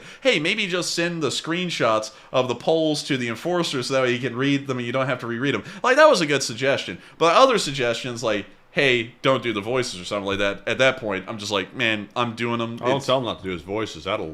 That's bad. That's bad. That's bad. Real bad. And then it really makes a lot of people angry in the live chat because they don't hear their voices for the night, and then they want Mike Tyson or something, you know? Yeah. But anyways, with that, thank you so much once again for the support. I hope that does address that fairly well. I don't even know how in the hell we got onto that. We got onto it somehow. We got onto that somehow. But I do thank you for the support and helping this channel to keep on running nonetheless, because not only do you help us keep this thing running so that we can cover Ukraine, but you also help me to achieve my secondary goal of sticking it to the haters by keeping this thing running, because they would like to see the channel go. And so, that's like, honestly, if here's my saying in the background, never really said this a lot on the air, if the haters can rise every single day and watch this show like some kind of obsessed psychos, then I can always get up and run this show, so that way those obsessed psychos have something to watch. Yeah, I mean, they've got to be occupied, because if they're not occupied, they get into trouble. So, at least the show is keeping them occupied for 3 hours, because who knows what they're doing in the other, I can't do math, 18 hours or something like that. Yeah, 21 hours. Yeah, something like that. With that, thank you so much once again. I hope that does address that fairly well. With that, we are on to the next one. All right, so our next super chat is going to go to Russ Rizzo, who puts in a 10. And thank you, Russ, for that support. He says, "Fill original Enforcer stainless steel mugs with iced cold brew. Place them between you and the fans for evaporative cooling." That sounds pretty cool. And 1 second, I gotta, let's see. Wait a minute, hang on, Matthew. Which one was that again? Because I was looking at it over here. I thought you were reading one that I could read. It's from Russ Rizzo. The Rizzler? I mean, the Rizzler. But I gotta thank you so much once again for support. I was trying to find it in here and I couldn't on the phone. But I do thank you so much for the support, Russ. And also, I think you're one of the few people who have ended up getting our stainless steel thermos things. We have some on the store. Those are not our hottest seller, I'm going to be totally honest, because I don't even know why. I don't even know why either. I mean, like, they look good, but nobody really buys them much, and that's why we never make limited edition runs with anything on those things, because no one really wants them. So it's kind of a waste to figure out how to format stuff onto them. But that's really cool to know that you were one of the few people, probably like the only sale we've ever made on those thermoses, just went to him. And it's cool to hear that you're actually using it right now live on air. And so thank you so much once again for support, Russ Rosso, and also being the only person who's ever bought one of our thermoses and helping this channel to keep on running. But with that, we like are we're giving a pitch for a failed product. It's like, thank you for being the only customer to ever buy the product before we went bankrupt. Thank you. Dude, the Russians be like, thank you so much for buying into our propaganda before our country collapsed. Good night. And it just collapses a second time. But with that, thank you so much once again for support, Russ. I hope you've been enjoying that thermos fairly well. And thank you once again for helping this channel to keep on running. And with that, we are on to the next one. And with that being said, our next one is a very generous $100 super chat from moly. Jacob Beatty. And thank you, Jacob, very much for that support.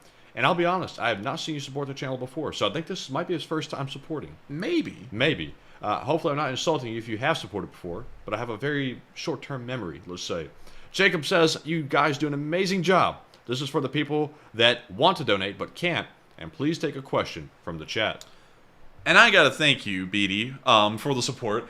Are you related to Admiral Beatty of Jutland fame? I'm very interested in that because his last name is the same as Admiral Beatty from the Battle of Jutland, and my history brain went crazy. I was like, is he Admiral Beatty? But anyways, thank you once again for the support and supporting this channel and helping us to keep this thing running. Because support like that does make this channel possible and helps us to keep this thing running. And I got to thank you so much for supporting the channel. For the folks who can't, there's a lot of people out there who say they would support the channel if they had the ability to. And honestly, we just find those words to be, soulless enough in its own right, support in itself. Because the fact that people would say that is really something to us, that they do find the channel worth helping to run. And I've got to thank you so much for picking up the staff there and supporting this channel and helping us to keep this thing rolling so that way we can make this possible. And I got to thank you so much once again for the support, James Beatty. And Jacob Beatty. And also he said in the live chat, first support, longtime lurker, and also no relation. Oh, dang it, he's not related to Admiral Beatty! Oh, well, there'll be another time, though. There'll be another time. Another Beatty will come, and he will be related to Beatty. He'll be going, yes, I'm related to Admiral Beatty. Because they're British. But anyways, thank you so much once again for the support. And let me, for some reason, I want to say Jacob that time. I was like, wait a minute, it's James. I'm getting confused with his name. Like it's Jacob. It is Jacob Beatty. But I gotta thank you so much once again for the support, Jacob, and helping this channel to keep on running. Because folks like you do make this channel possible. And if it wasn't for folks like you, we wouldn't be able to do this as a 100-hour-a-week job. And so, with that, thank you so much once again for the support, and thank you for helping this channel to keep on running. We're honestly flattered that folks support us that greatly, and thank you so much once again for helping us to keep this thing running, and helping out with probably a million funds. The pizza fund, the podcast fund, the tire fund. The plane maintenance fund for all these planes here on the table. I mean, we have an Air Force. We have an Air Force now. But with that, thank you so much once again. I hope that does address that fairly well. And with that, we're on to the next one. And our next one goes to Joe Little, who puts in a $10 donation. And thank you, Joe, for that support. He's just talking about fish. Has any of the enforcers tried wobla, a dried fish from the Caspian Sea? No. Have you, Matthew? I've never tried any dried fish unless it's cooked. I haven't never. And I have to be with Matthew on this one. I've never had dried fish. I would like to try it. Smoked salmon. That'd be pretty good.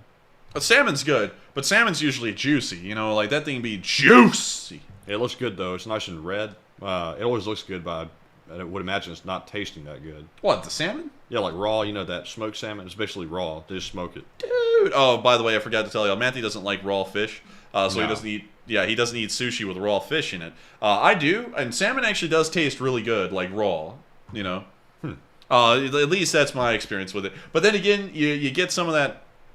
I'm trying to think of it. Sometimes Publix can actually have some bad sushi, and I think I did get one time that was with salmon, and it was with bad palate and flavor, and I went because it just wasn't good. However, there's another store that's popped up here in the South called Sprouts, and they actually make their sushi fresh every time. Never had a bad time with it. It tastes like it's tomorrow's sushi, and that's pretty good. That's pretty high praise.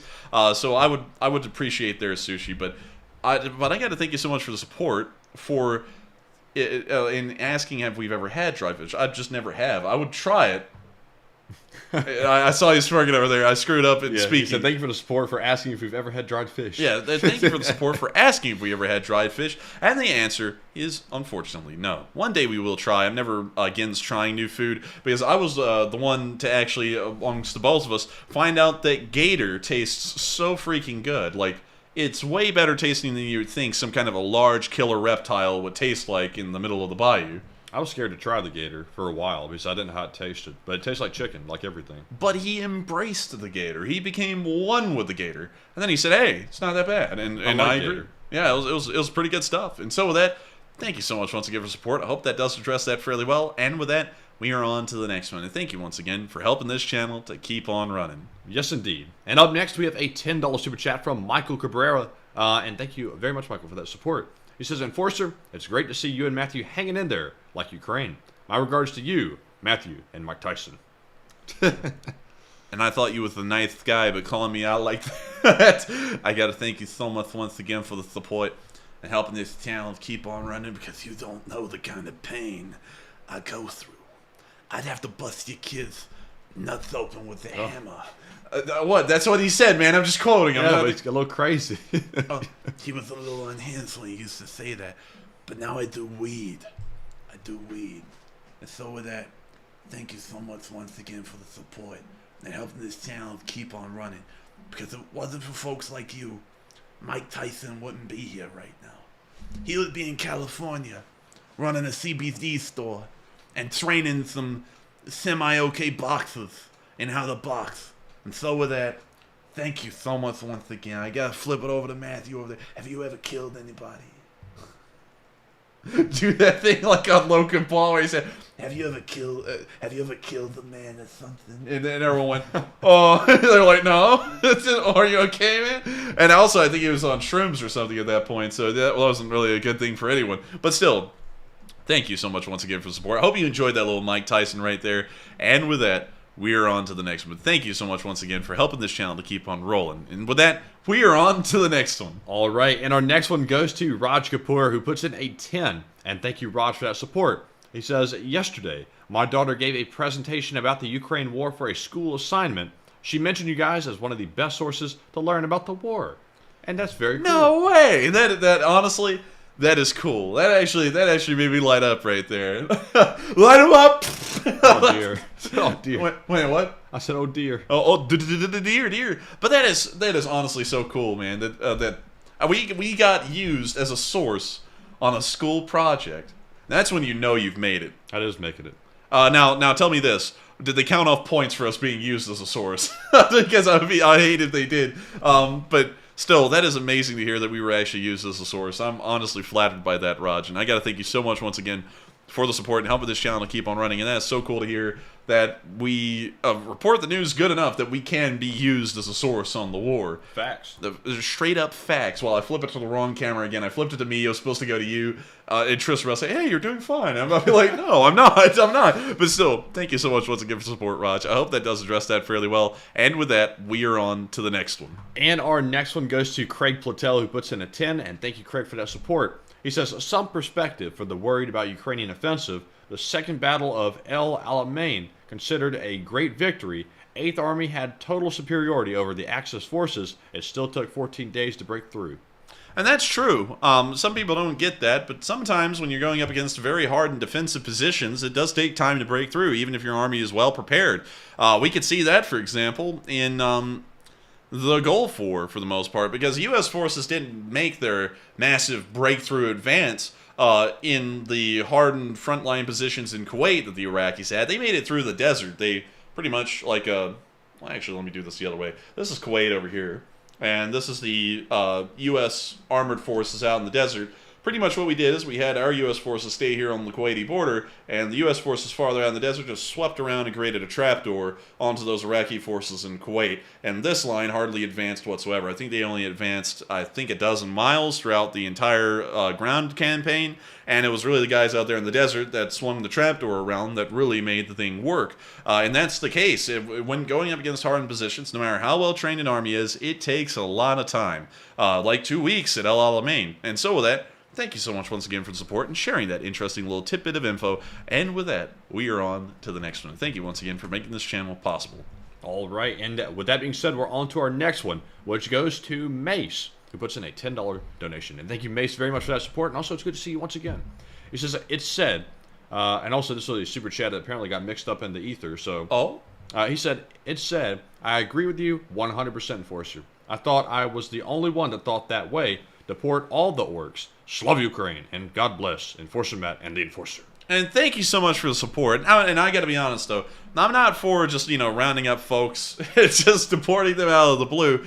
But if for some reason, like with the Russians, we're going to start saying these people are such a security threat, we have to watch them the whole time they're here, every hour of every day, why the hell are we going to do that when there's a far easier option of just rounding them up and sending them back to their home country and letting them be taken care of in Russia, and then getting rid of the problem? That seems like, to me, it would just be the best option there. It's like, for example, let's take another fictional situation. Let's say, there's, for some reason, Mexican tourists here in the United States, and for some reason, Mexico is having a massive terrorist issue. And, for some reason, we're now having to say all Mexican tourists have to be suspect of being terrorists because there's so much terrorist activity going on in Mexico. And so for that reason, we start talking about surveilling all of them all day, every day. It's like, why would we do that in that situation instead of just sending them back to Mexico? Because, that just seems to make sense. Why in the world are we going to expend so much government resources and effort on people that we consider so suspicious already, kind of like the Russians would be, and in this alternate scenario, the Mexicans, that we have to watch them the whole time? It wouldn't make sense for them to be here if they are that much of a threat. And that's what I view the Russians as. If we start to consider their nationals as that bad of a threat that we have to watch them the whole time they're here, why do they even need to be here? They need to go back to where they came from. And so with that, I hope that does address that fairly well. And thank you so much once again for the support. And with that, we are on to the next one. All right, and our next one, let me reorganize the spreadsheet real quick. This one is going to go to Bob Anon, who puts in a $12 donation. And thank you, Bob, very much for that support. He says, Enforcer, given your history major, have you considered that someday your recorded streams may be considered historical reference material? And great work, guys, and please take a question from the live chat. I've thought about that a little bit, but it's really weird to think that. It's just very difficult to actually think about that, though, because, I'm trying to process that and think out a good way to say it. We're just running a show, and while we cover the news and everything, it for some reason to me, it just doesn't seem like it'll exist forever. It seems like it'll be something that'll be gone and people will kind of forget about in 5 years' time after it's over. The last time folks say anything about us will be in 5 years, and either by then I'll be doing something completely different, maybe running for a position as representative of the state of Alabama, or being an attorney, one or the other. And by then people will be focusing on something else I'm doing.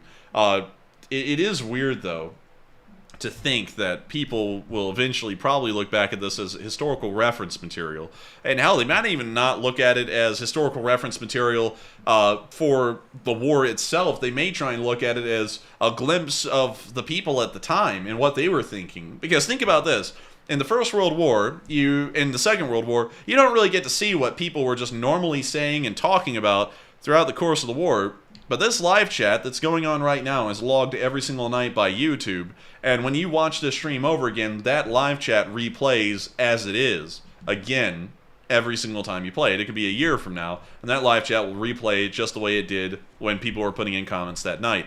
And people could go back and look at that, and they could say, people were concerned about these things on these days, and then they could get exact input, an exact look in a window into what people were thinking and saying decades ago after the war was over, thanks to these live chats, and thanks to what we were saying on stream, and what our polls were saying, and what we were covering there, and then the video clips and footage that we're showing as well. And that may become an extensive library, because I went back to some of my older maps, and I found out that nearly 2/3 or 3/4 of all of the clips that we had logged back then are actually gone now. They've been deleted off of Reddit by some moderator for some reason, and so they only exist now on our streams, the ones we showed. So it could become the fact that this becomes a a case of historical preservation of the war, perhaps. But it's just bizarre to me to think that it would become that, considering I'm always talking about history and looking at historical reference material, and this could possibly become that well down the road. Without a doubt, even excluding our stream, this will be the most documented war in history. No doubt about it. No doubt about it. It may never get more documented than this. This might be the extent of how much you can document a war. I think it could get a little bit more documented. It could get down to the actual infantryman level for every infantryman in the military.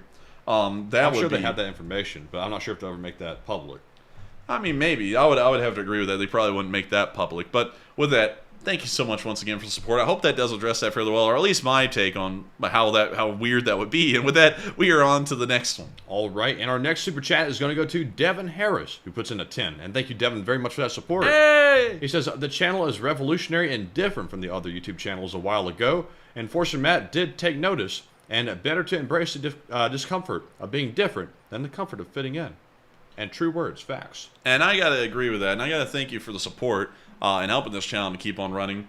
And, one thing, and I got to say, really honestly, the most different thing about this channel that I've seen is that we don't take a political side on anything. That's got to be honestly the most out there thing that I've seen on YouTube, because everyone on YouTube wants to put in their political take. Everyone out there. Everyone everywhere. Yeah, everyone everywhere, for some reason, wants people to know what they think about politics.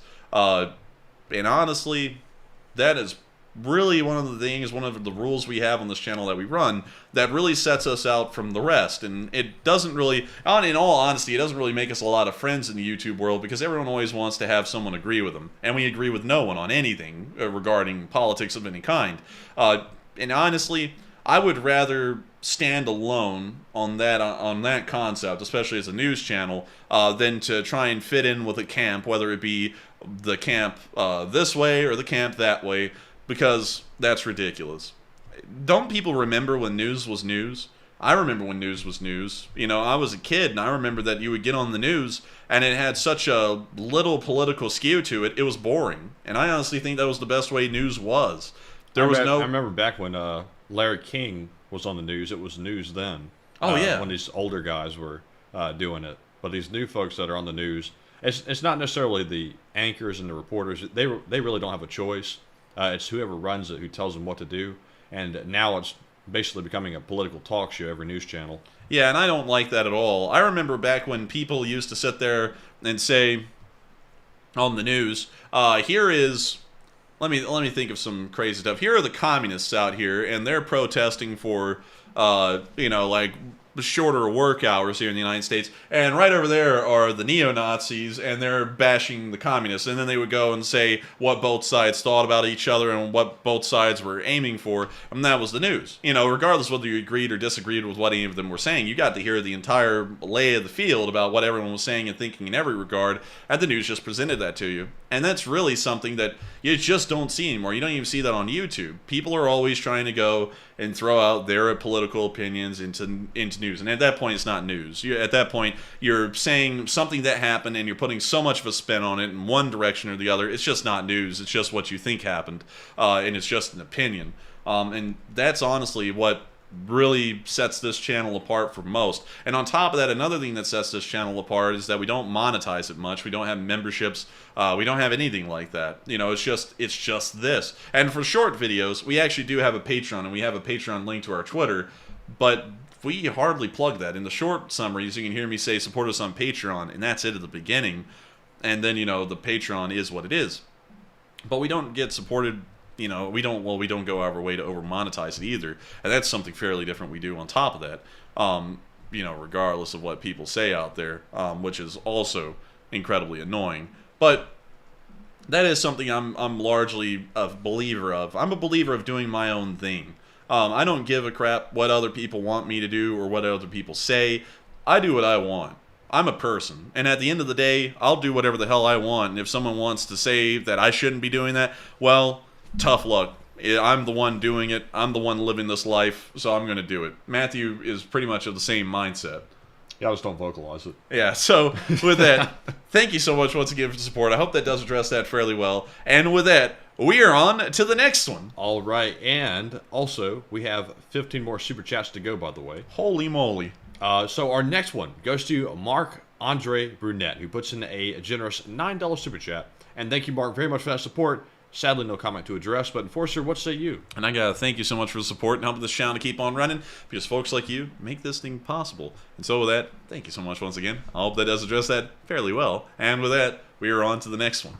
All right, and our next one goes to Carlo Matola, who puts in a 5 and says, Russians filmed their own crime, just like somebody else did recently. That I can't say because it's political, but what say you, Enforcer? And I would say the Russians always film their crimes, and then they always are very proud about it. And so with that, thank you so much once again for support. I hope that does address that fairly well, and I hope you understand we don't try and get into politics in here, so we have to censor some things sometimes when they become political. But with that, thank you once again, and we are on to the next one. And the next one goes to CK Bold, who puts in a 5 and says, take a live chat question. And of course we will, CK Bold, and thank you very much for that support. And our live chat question goes to, let's see here, Anthony Riley, who says, do you think Putin secretly wants to annex Belarus? I think that's a real possibility. And who wants to annex it? Putin. I think maybe. It's a possibility, but then once again, it's more administrative paperwork, more headache. You know, they could just leave it to Lukashenko and it'll kind of self-sustain. But they may possibly be looking at that. And so with that, thank you so much once again for support. I hope that does address that fairly well. And with that, we are on to the next one. And our next one goes to Dixie, who puts on a 5 and says, I love seeing your faces and keep up the good work. And thank you for that support. And thank you for the support, and thank you for saying you love to see our faces. Someone said, I didn't expect the Enforcer to look like that. It's like, what the hell? That's kind of weird. I mean, what do you expect me to look like? Some kind of a slender man? No, I'm not no slender man. He's some guy who lives in the woods or something. But anyways, with that, thank you so much once again for support. Thank you for enjoying seeing us on camera. And with that, we are on to the next one.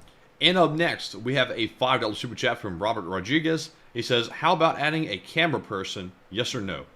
No to a camera person. I believe... That was pretty blunt. Yeah, I say no to a camera person. Why need a camera person when I can click these buttons? And look at me go. Switching over to Matthew, switching it over to the wide shot, and then switching it back over to me. Why have a camera person when I can do it?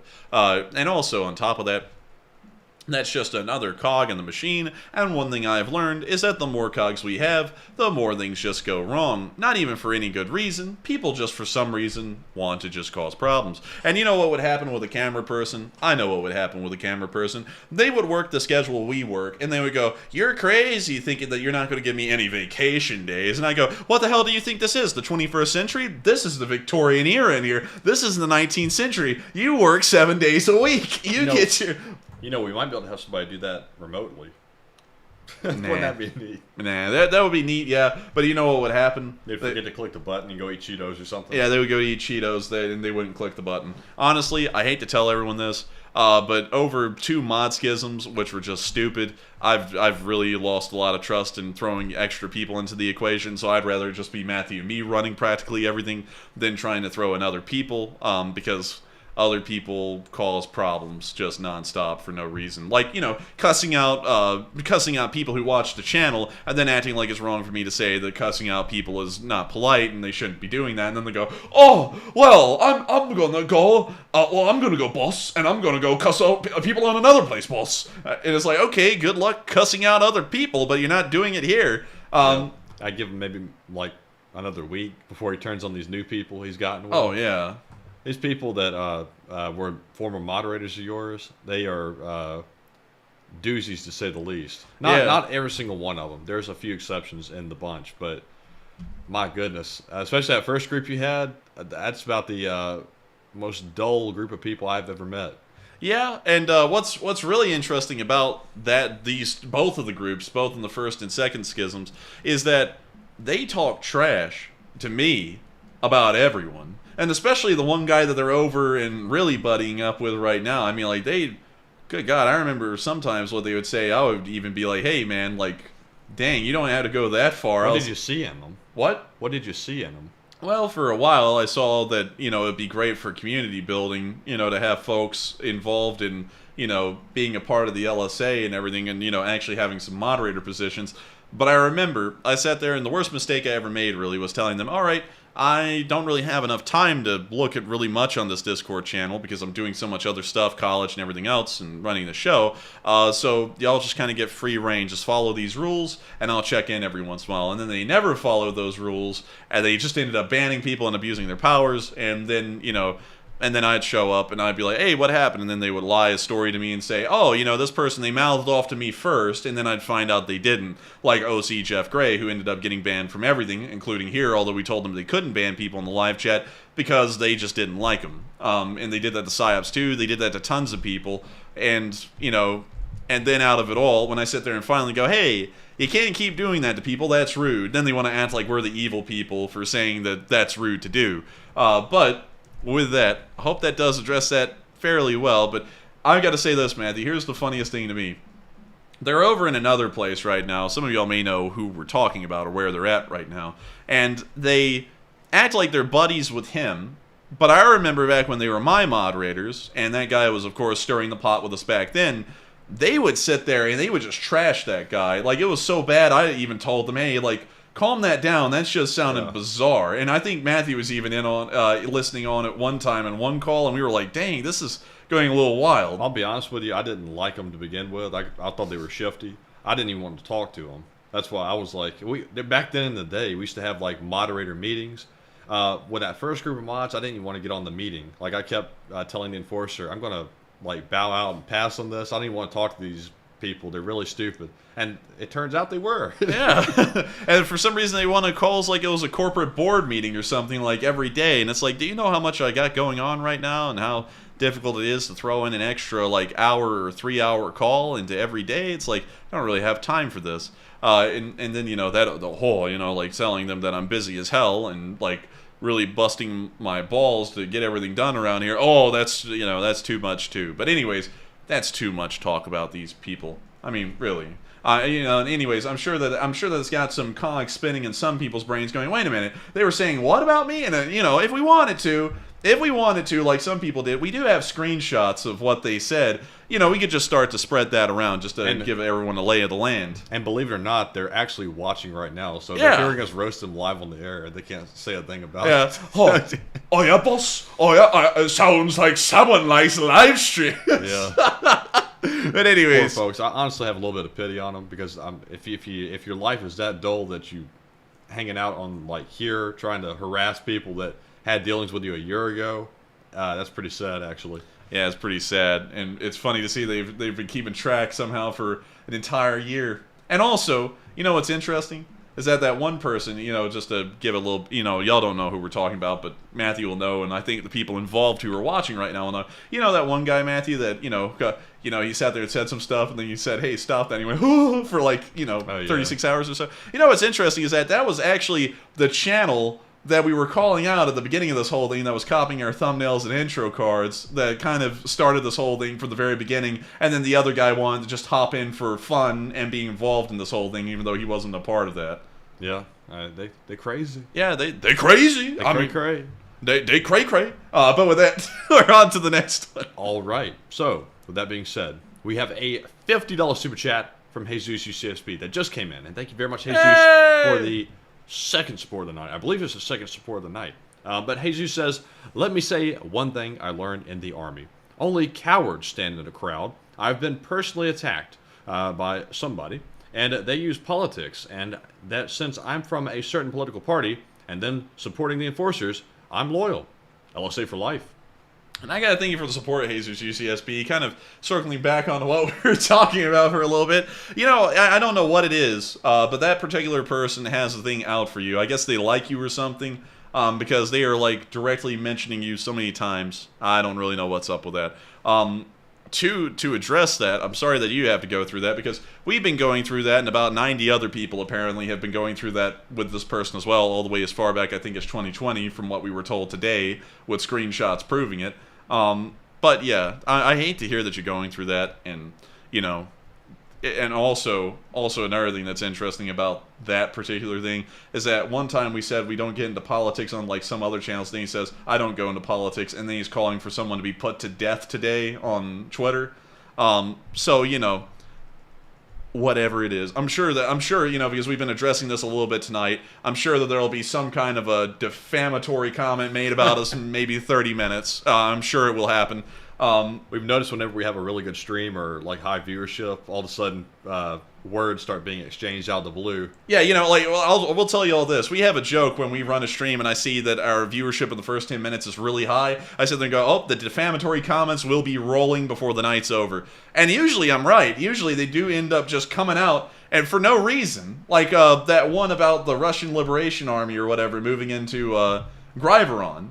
I made a thumbnail, and we hadn't talked about this guy for a month and a half, just completely left him alone, didn't even make an indirect joke about the guy, which is all we do, and it's in response to what he says, and then he just wants to come out of the blue and start bashing us again. And it's like, dude, do you realize that if you just, stop harassing people and leave them alone, things would probably be a lot easier for everyone involved, but, doesn't get that. Anyways, Matthew just did this, and letting me know we're running on time. So with that, thank you so much once again for support, Jesus UCSB. I hate you have to deal with it, but I know, like you, like us, you're Elite Spring Army, man, and you'll know to deal with it just fine. It's no big deal. I would let it slide off. And so with that, we are on to the next one. All right, and up next we have an $18 super chat from Flash1, who sadly does not leave a comment, but a super sticker of the elephant or hippopotamus with a robot arm. It might be Borg, and it says "op." Man, that thing goes straight up "op." Well, again, thank you so much for the support, Flash, and helping this channel to keep on running. And he throwing in the straight operator, man. Yes. Dude, he got the op up in the set, man. Oh, dude, 12 is in the building. 12 is in the building. But still, with that, thank you so much once again for the support and helping the channel to keep on running and giving us a little laugh with that super sticker. And so with that, we are on to the next one. And thank you once again. All right, and we have about 12 super chats left. So our next one goes to NYZOVYK, who puts in a 5 and sadly does not leave a comment. But thank you very much for that support. And Enforcer, what say you? And thank you so much for the support and helping this channel to keep on running. And with that, we are on to the next one. And our next one goes to Margaret Hemsley, who puts in a 5 and says, I found it. You can plug in the coordinates, and she gives the coordinates. And just for you to look it up later if you want and take a live chat. And thank you so much for support. Sadly, we don't have like the infrastructure we usually have where I could pull that up and look at it, but we will take a live chat. And so with that, what do we got for a live chat? And the live chat question goes to Mike T, who says, do they have time to deepen the channel to the cooling pond and to the river? I honestly, I hate to say it, I don't really know if they would. But that would be something we would have to wait and see if they could do, but I'm kind of skeptical about that. But it's still a good idea. It's a Hail Mary if there was one. And so with that, thank you once again for support. Hope that does address that fairly well. And with that, we are on to the next one. And our next one goes to Trister1, who puts in a 5 and says Corgi treats. Hey, thank you so much for the support, Trister. And our Corgis would love some treats. Sheba ended up mauling Mr. Corgi today. Ended up taking out some fur there for a minute. But still, she would probably love some treats. She's a sweet little baby doll, but not to Mr. Corgi. She beats... Excuse me. She beats the death out of Mr. Corgi. And so then we're on to the next one. And our next one goes to Jonesy, who puts in a 5 and says, just hi, and please take a question from the chat. LSA and Slav Ukraine. And thank you so much for the support, Jonesy. Hello to you. And we'll make sure to get that live chat as well. And so with that, what do we got, Matthew? And our live chat question goes to Norman H, who says, does Ukraine use thermobaric missiles to clear trenches since we don't use flamethrowers? Yeah, I mean, like, they could. They are using thermobaric grenades right now. They could use them, but I don't think they have a lot of thermobaric missiles to work with. So with that, I hope that does address that fairly well, at least from what I understand. And thank you once again for the support and helping this channel to keep on running. And with that, we are on to the next one. And up next, shout out to Will Font, who puts in a $100 donation. Very generous. Holy moly! And thank you very much, Will, for that support. And there's not even a comment to address on this one. But thank you very much. Enforcer, what say you? I don't gotta thank you. I had to read that. I had to make sure I read that right. I thought it said Will Front. And I was probably like, yes, there are Wills on the front of the car. But thank you so much, Will Font, for the support and helping this channel keep on running. You didn't even throw in a comment for us to address, but I want to thank you so much. And I want the entire LSA to also give you thanks as well for supporting this channel and helping us to keep this thing running. Because folks like you make this channel possible. And while you didn't throw in a comment, the support does help us to keep on commenting on everything going on in the war, and doing this is a 100-hour-a-week job. And so with that, thank you so much once again. I hope that does address that fairly well. And with that, we are on to the next one. And our next one goes to Bob Anon, who puts in a 5. Thank you, Bob, for that support. He says, given how often you mentioned cold brew on stream and drink it, don't you think they should sponsor you? They could, but the honest truth is we probably wouldn't accept their request for a sponsor because I feel like that would be cheapening our channel. And you know, that's nothing against any of the cold brew people out there or anything like that. You know, they've got great products, you know, and we may have sponsors like on gun review videos in the future, because that's not a war-related thing, and I don't think that's too tacky to have a sponsor on gun-related stuff like a gun review video. But with the war, we actually have turned down multiple sponsorship requests, and from fairly big companies. Today, actually. What? Just turned one down today, actually. Well, we'll talk about that one later. But one of you, well, I can't say that, but I'll tell you later. Yeah, we can't say their names on stream, but we've actually ended up getting sponsorship requests from some of the biggest sponsors out there that many of y'all know on YouTube. If you listed one, we've probably gotten a request at this point, and have also probably we've actually politely declined all of them because we've never had a sponsor. But we've made that I made that decision a long time ago. We were never going to have a sponsor because I feel like it really makes our channel tacky, and it makes the war seem like it's a trivialized, you know, money-making venture. And, you know, that's really a sick thing to do, is to try and use the war to sit there and get a sponsor off of, you know, like some kind of a, what the hell was it? I'm trying to think of it, Matthew. It was something related to coffee. It was like Heavy Water or something like that. Heavy Water brand. Could be. Yeah, it was something like that. Oh, wait a minute, you're on the wide shot doing that. You're on the wide. On purpose. I got that on camera. But anyways, we are on to the next one. Thank you once again for the support, and I hope that answers that fairly well. All right, and our next one goes to Philip Fixes LSA, who puts in a 5 and says, audio-controlled camera swapping. There are a lot of products available, and they aren't difficult to set up. Slav Enforcers, Slav Ukraine, and Slav LSA. And thank you so much for the support, and Slav Ukrainian, and long live the LSA. And to that, I would say that's a great idea, except for this shot right here, the wide shot. If we have a wide shot running, that little machine would only be able to switch from this view and that view. It wouldn't be able to switch to that one most likely. So while it is a really cool idea, and we have heard about that kind of software, I still think it's better, quality-wise, to have one that just switches manually. Like this one right here. It's doing pretty good. And of course, we'll just improve. It's a part of the manual labor thing, kind of like the Victorian era process. But with that, thank you so much once again for support. Matthew's back is hurting, I can tell. And with that, we are on to the next one. And thank you once again for the support. I'll have to bring my actual office chair in here next time. This is some kind of thing that we got out of a conference room from an old office. They're not comfortable at all. But anyways, enough of that. Our next one goes to Rad Doctor, who puts in a 5. And thank you for that support, Rad Doctor. He said, check out a BUL Armory SAS Spike 9mm pistol. And we would. We are sadly running very low on time. Yes, we have a lot of super chats to get to. Yes, and unfortunately, we're running a little low on time tonight. There has been so many super chats. It's actually running us well over time to just answer all of them. But we will try and look at that in the future, hopefully. Just remind us that you did send in a super chat tonight. You want to look at that, and hopefully we'll be able to address that during the question segment tomorrow. Maybe. Yes. Yeah, we'll do that. And so with that, thank you so much once again for support. I hope that does address that fairly well, and I hate we can't do it tonight, but we will do it tomorrow. Just make sure to remind us. And so with that, thank you so much once again. I hope that does address that fairly well. And with that, we are on to the next one. And our next one goes to Cybercrime Info, CC Info NL, who puts it a 5 and does not leave a comment. But thank you very much for that support. And Enforcer, what say you? And thank you so much for the support and helping this channel to keep on running. Because folks like you make it possible. And with that, we are on to the next one. All right. And our next one, also Will Font. I saw the kind words in the live chat, and thank you very much. Let's see. He says, I'm retired Marine. And also thank you for your service, by the way. And he says, I truly appreciate your fundraising and support of Ukraine. And thank you very much for the kind words. And Enforcer, what say you? And thank you for the kind words, Will. And also, that's really cool to hear that you were a part of Desert Storm. If I'm reading that correct, because we actually talk about that a lot on this channel. I usually go back and reference the Gulf War a great deal. And really cool to know that we actually have folks who were a part of that, and also under the command of, and I know that you probably have a lot of respect for him as well, General Schwarzkopf, who, honestly, in my opinion, is one of the best generals of the 21st, well, really the modern age. And I have a great deal of respect for him and all the soldiers that were under his command in Operation Desert Storm and Desert Shield. But still, thank you so much once again for all those kind words, and thank you for being such a special part of the LSA and having a really cool and unique story as well. And so with that, thank you so much once again for support and also the kind words, and I hope we address that fairly well. And with that, we are on to the next one. And this time we have another super chat from Cybercrime Info, CC Info NL, who put in a €6 super chat. And thank you very much for that support once again for the second time of the night. They said, I watch every day. Fantastic overview every single day. And did you know that cyber warfare is also in full swing? And greetings from the Netherlands. And we did. Cyber warfare is in full swing. And it is in full swing. Thank you so much. Up. Yeah, man, that thing.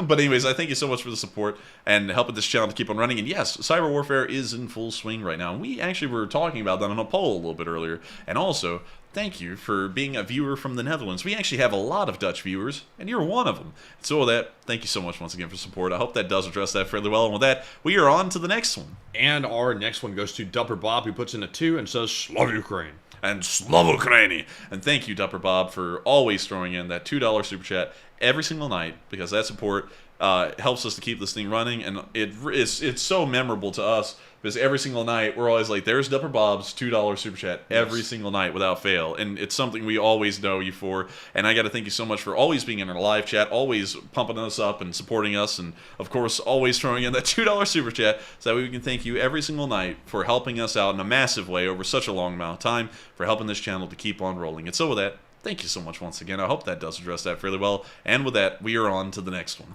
And our next one goes to Withered Spartan, who puts in a 2 and says, whoa, whoa, whoa, whoa, whoa, whoa, put your pants on, Matt. LSA. Whoa, whoa, whoa, my pants are always on, so it's taken care of. Prove it, stand up. Now you stand up.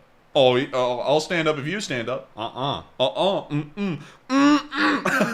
with that, thank you so much once again for the support. I hope we addressed that fairly well. With that, we are on to the next one. And our next one goes to Who Dat Dragon, who puts in a 2 and says, in appreciation, I wish I could give more. And I think I appreciate you sending in $2, because you know, it's a decision that folks make if they want to support this channel or not. And whether it be $1 or $500, it took that decision being made that this channel was worthwhile to support at all for any support to be sent in. And I got to thank you so much for that $2, because it means a lot to us, and just the gesture of it means a great deal to us, and it does help this channel to keep rolling. And I thank you so much for that, because there is no greater support in the world than folks just greatly enjoying this channel. And so with that, thank you so much once again. I hope that does address that fairly well. And with that, we are on to the next one. And our next one goes to Dubsy Dabster, who puts in a 2 and says Capybara. And I say, I pull up Capybara. So that, thank you once again for the support. I hope that does address that fairly well. And with that, we are on to the next one. Our next one goes to SH Games, who puts in a 2 and says, first super chat. And also, thank you very much for the support. And said, any limit on Q&A? I don't want to spam. LSA. And there's no limit. I'll take all the questions you have and add them to the spreadsheet. We can't guarantee we'll answer them all. Like tonight, we're probably only going to be able to get to 3. But I do add them to the sheet. But Enforcer, what say you? And there is no limit. You can ask as many questions as you want. Of course, however, that's completely, like our answering of those questions is completely reliant on how long it took for us to get through the news and the super chats. Like tonight, we'll probably only get to 3, like Matthew said, because we are running a marathon right now on a live podcast, which is honestly a nightmare, because lights are hot, chairs are uncomfortable, and this fan over here, while it's pumping out air, is not pumping out air quickly enough for me. And the nukes are giving off radiation in the background. And the nuclear lights behind us are giving off that 3.6 Ronkin. Not great, not terrible. Yeah. But with that, thank you once again for the support. Hope that does address that fairly well. And with that, we are on to the next one. And our next one goes to Lee G, who puts in a 2 and says LSA. And LSA! And thank you so much once again for support and helping this channel to keep on running. And I hope we addressed that fairly well. And with that, we are on to the next one. All right. And our next one goes to Dark Warrior 137, who puts in a 2 and says, I'm trying to join NAFO today. Wish me luck. And Slav Ukraine. And Slav Ukraini. And thank you so much for the support. And we have a lot of NAFO viewers here in our stream, like Super Bonker 9000, Jesus UCSB, just to name 2 of the biggest ones here. But Jesus UCSB, he's actually way up there in the NAFO chain. I mean, he's getting on up there towards being one of like their highest members, as far as I understand. Maybe so. Yeah, I think he is. I mean, like, at least that's what I've noticed. Because, hell, man, he can sit there and he can call up a CEO of a company and be like, hey, yo, what is this? And they'll actually respond to him. I'm like, oh, my God, we can't even knows how to get the people to respond. He knows. Yeah, Jesus knows how to get people to respond, and he knows how to get action done. I mean, like, he's a go-getter. So if you ever wanted to join NAFO, Jesus UCSB is probably the guy to talk to, and I think he's still here. And so with that, thank you once again for the support. Hope that does address that fairly well. And with that, we are on to the next one. All right. And with that being said, we are all out of Super Chat questions. I call cap. No cap. But there is a cough. But with that being said, we're moving on to our live chat questions. And up first, we have the Morse code decoders of the stream. We have Mark Hodges. We already know it's right. Yes. We have Mark Hodges, C. Fay, Cliff Simonson, Earl Bernew, and Paul Schultz. They said tonight's Morse cipher says, Russia is now reaping the rewards it has sown. Glory to Ukraine, and long live the LSA. And that's the sound of money. Y'all hit the jackpot and got the message correct. And I thank y'all so much once again for deciphering that message on the 477th day of the war, because of course we're greatly appreciative of people who've been able to do that. And so with that, we're going to be moving on to the live chats, but we'll only be able to answer three essay, because we have run out of time. We're running into a marathon, and we're going to have to do them super turbo fast. And so with that, what do we got, Matthew? All right, so it goes to, let's see here. It goes to Kat Nico, who says, I say we flatten all of Belarus with the full utter might of NATO and tell Russia they are next if they don't immediately go F themselves. That is a pretty quick response and a pretty violent one. I don't know if that would be justified around the entire world. We'd be committing a genocide against millions of people, but it is entirely possible that that could happen. It would certainly be a message to Russia, whether it violates any rules of war or not. But with that, thank you so much once again for putting in an interesting input. I hope that does address that fairly well. And with that, we're on to the next one. And our next one goes to Enderslayer, who says, what could happen if Switzerland could sell equipment to Germany, and then Germany pass it on to the Ukraine, and they keep their neutrality that way?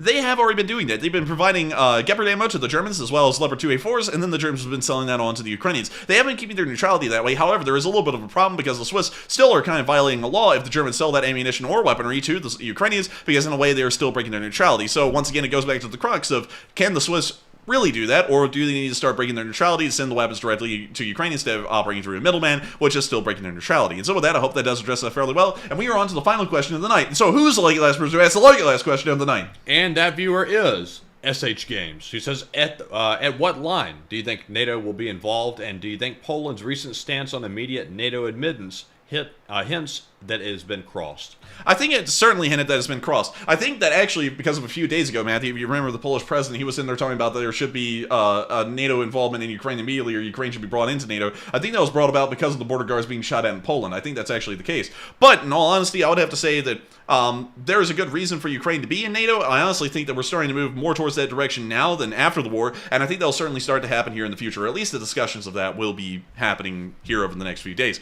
And so with that, I hope we addressed that one fairly well, and it would be the end of the night, but we just got one more super chat. And so with that, what do we got, Matthew? And this one was from Dark Warrior 137, who put in 2 and said, one more just to piss you off and no sleep for you. And thank you so much once again for the support, Dark Warrior 137, and of course supporting this channel and helping us to keep this running. It doesn't piss us off too much, but it does start to throw off our time schedule a little bit, because the last question tonight is always supposed to be a live chat question, but now it's a super chat question. But with that, we've reached the end of tonight's stream. I thank you all so much once again for watching. It's been a great honor to know that so many of y'all have shown up tonight to watch the stream. Something about 6,500 of y'all were on at a single time watching, and of course there are 2,900 of y'all still on and watching right now. If y'all did appreciate it, please make sure to like, comment, and subscribe. It makes us really happy when people subscribe, because it lets us know that people enjoy this channel greatly, and of course, it also lets y'all know when the streams run. They run 6 days a week at 10 p.m. Eastern Time, except for Mondays, and every single day we run a short war summary. And so with that, good night, good night, good night, good luck, take care, stay safe, Slava Ukraini, and long live the LSA. And good night, LSA. We'll see you tomorrow. I think we're not running a podcast tomorrow, but see you then. And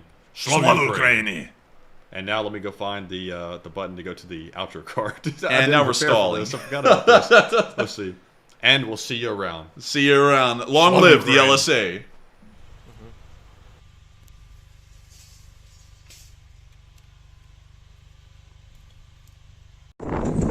Yes. The Leaf Spring Army sends its regards.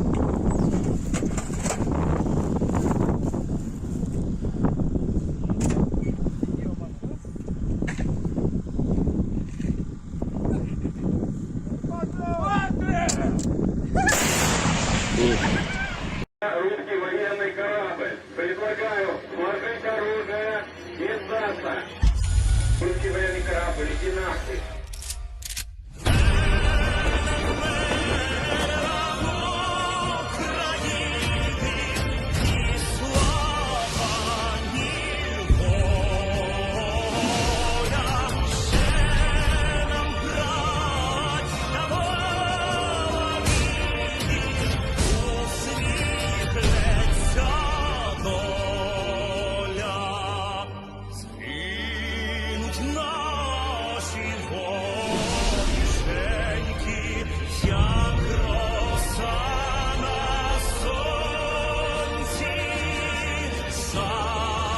Come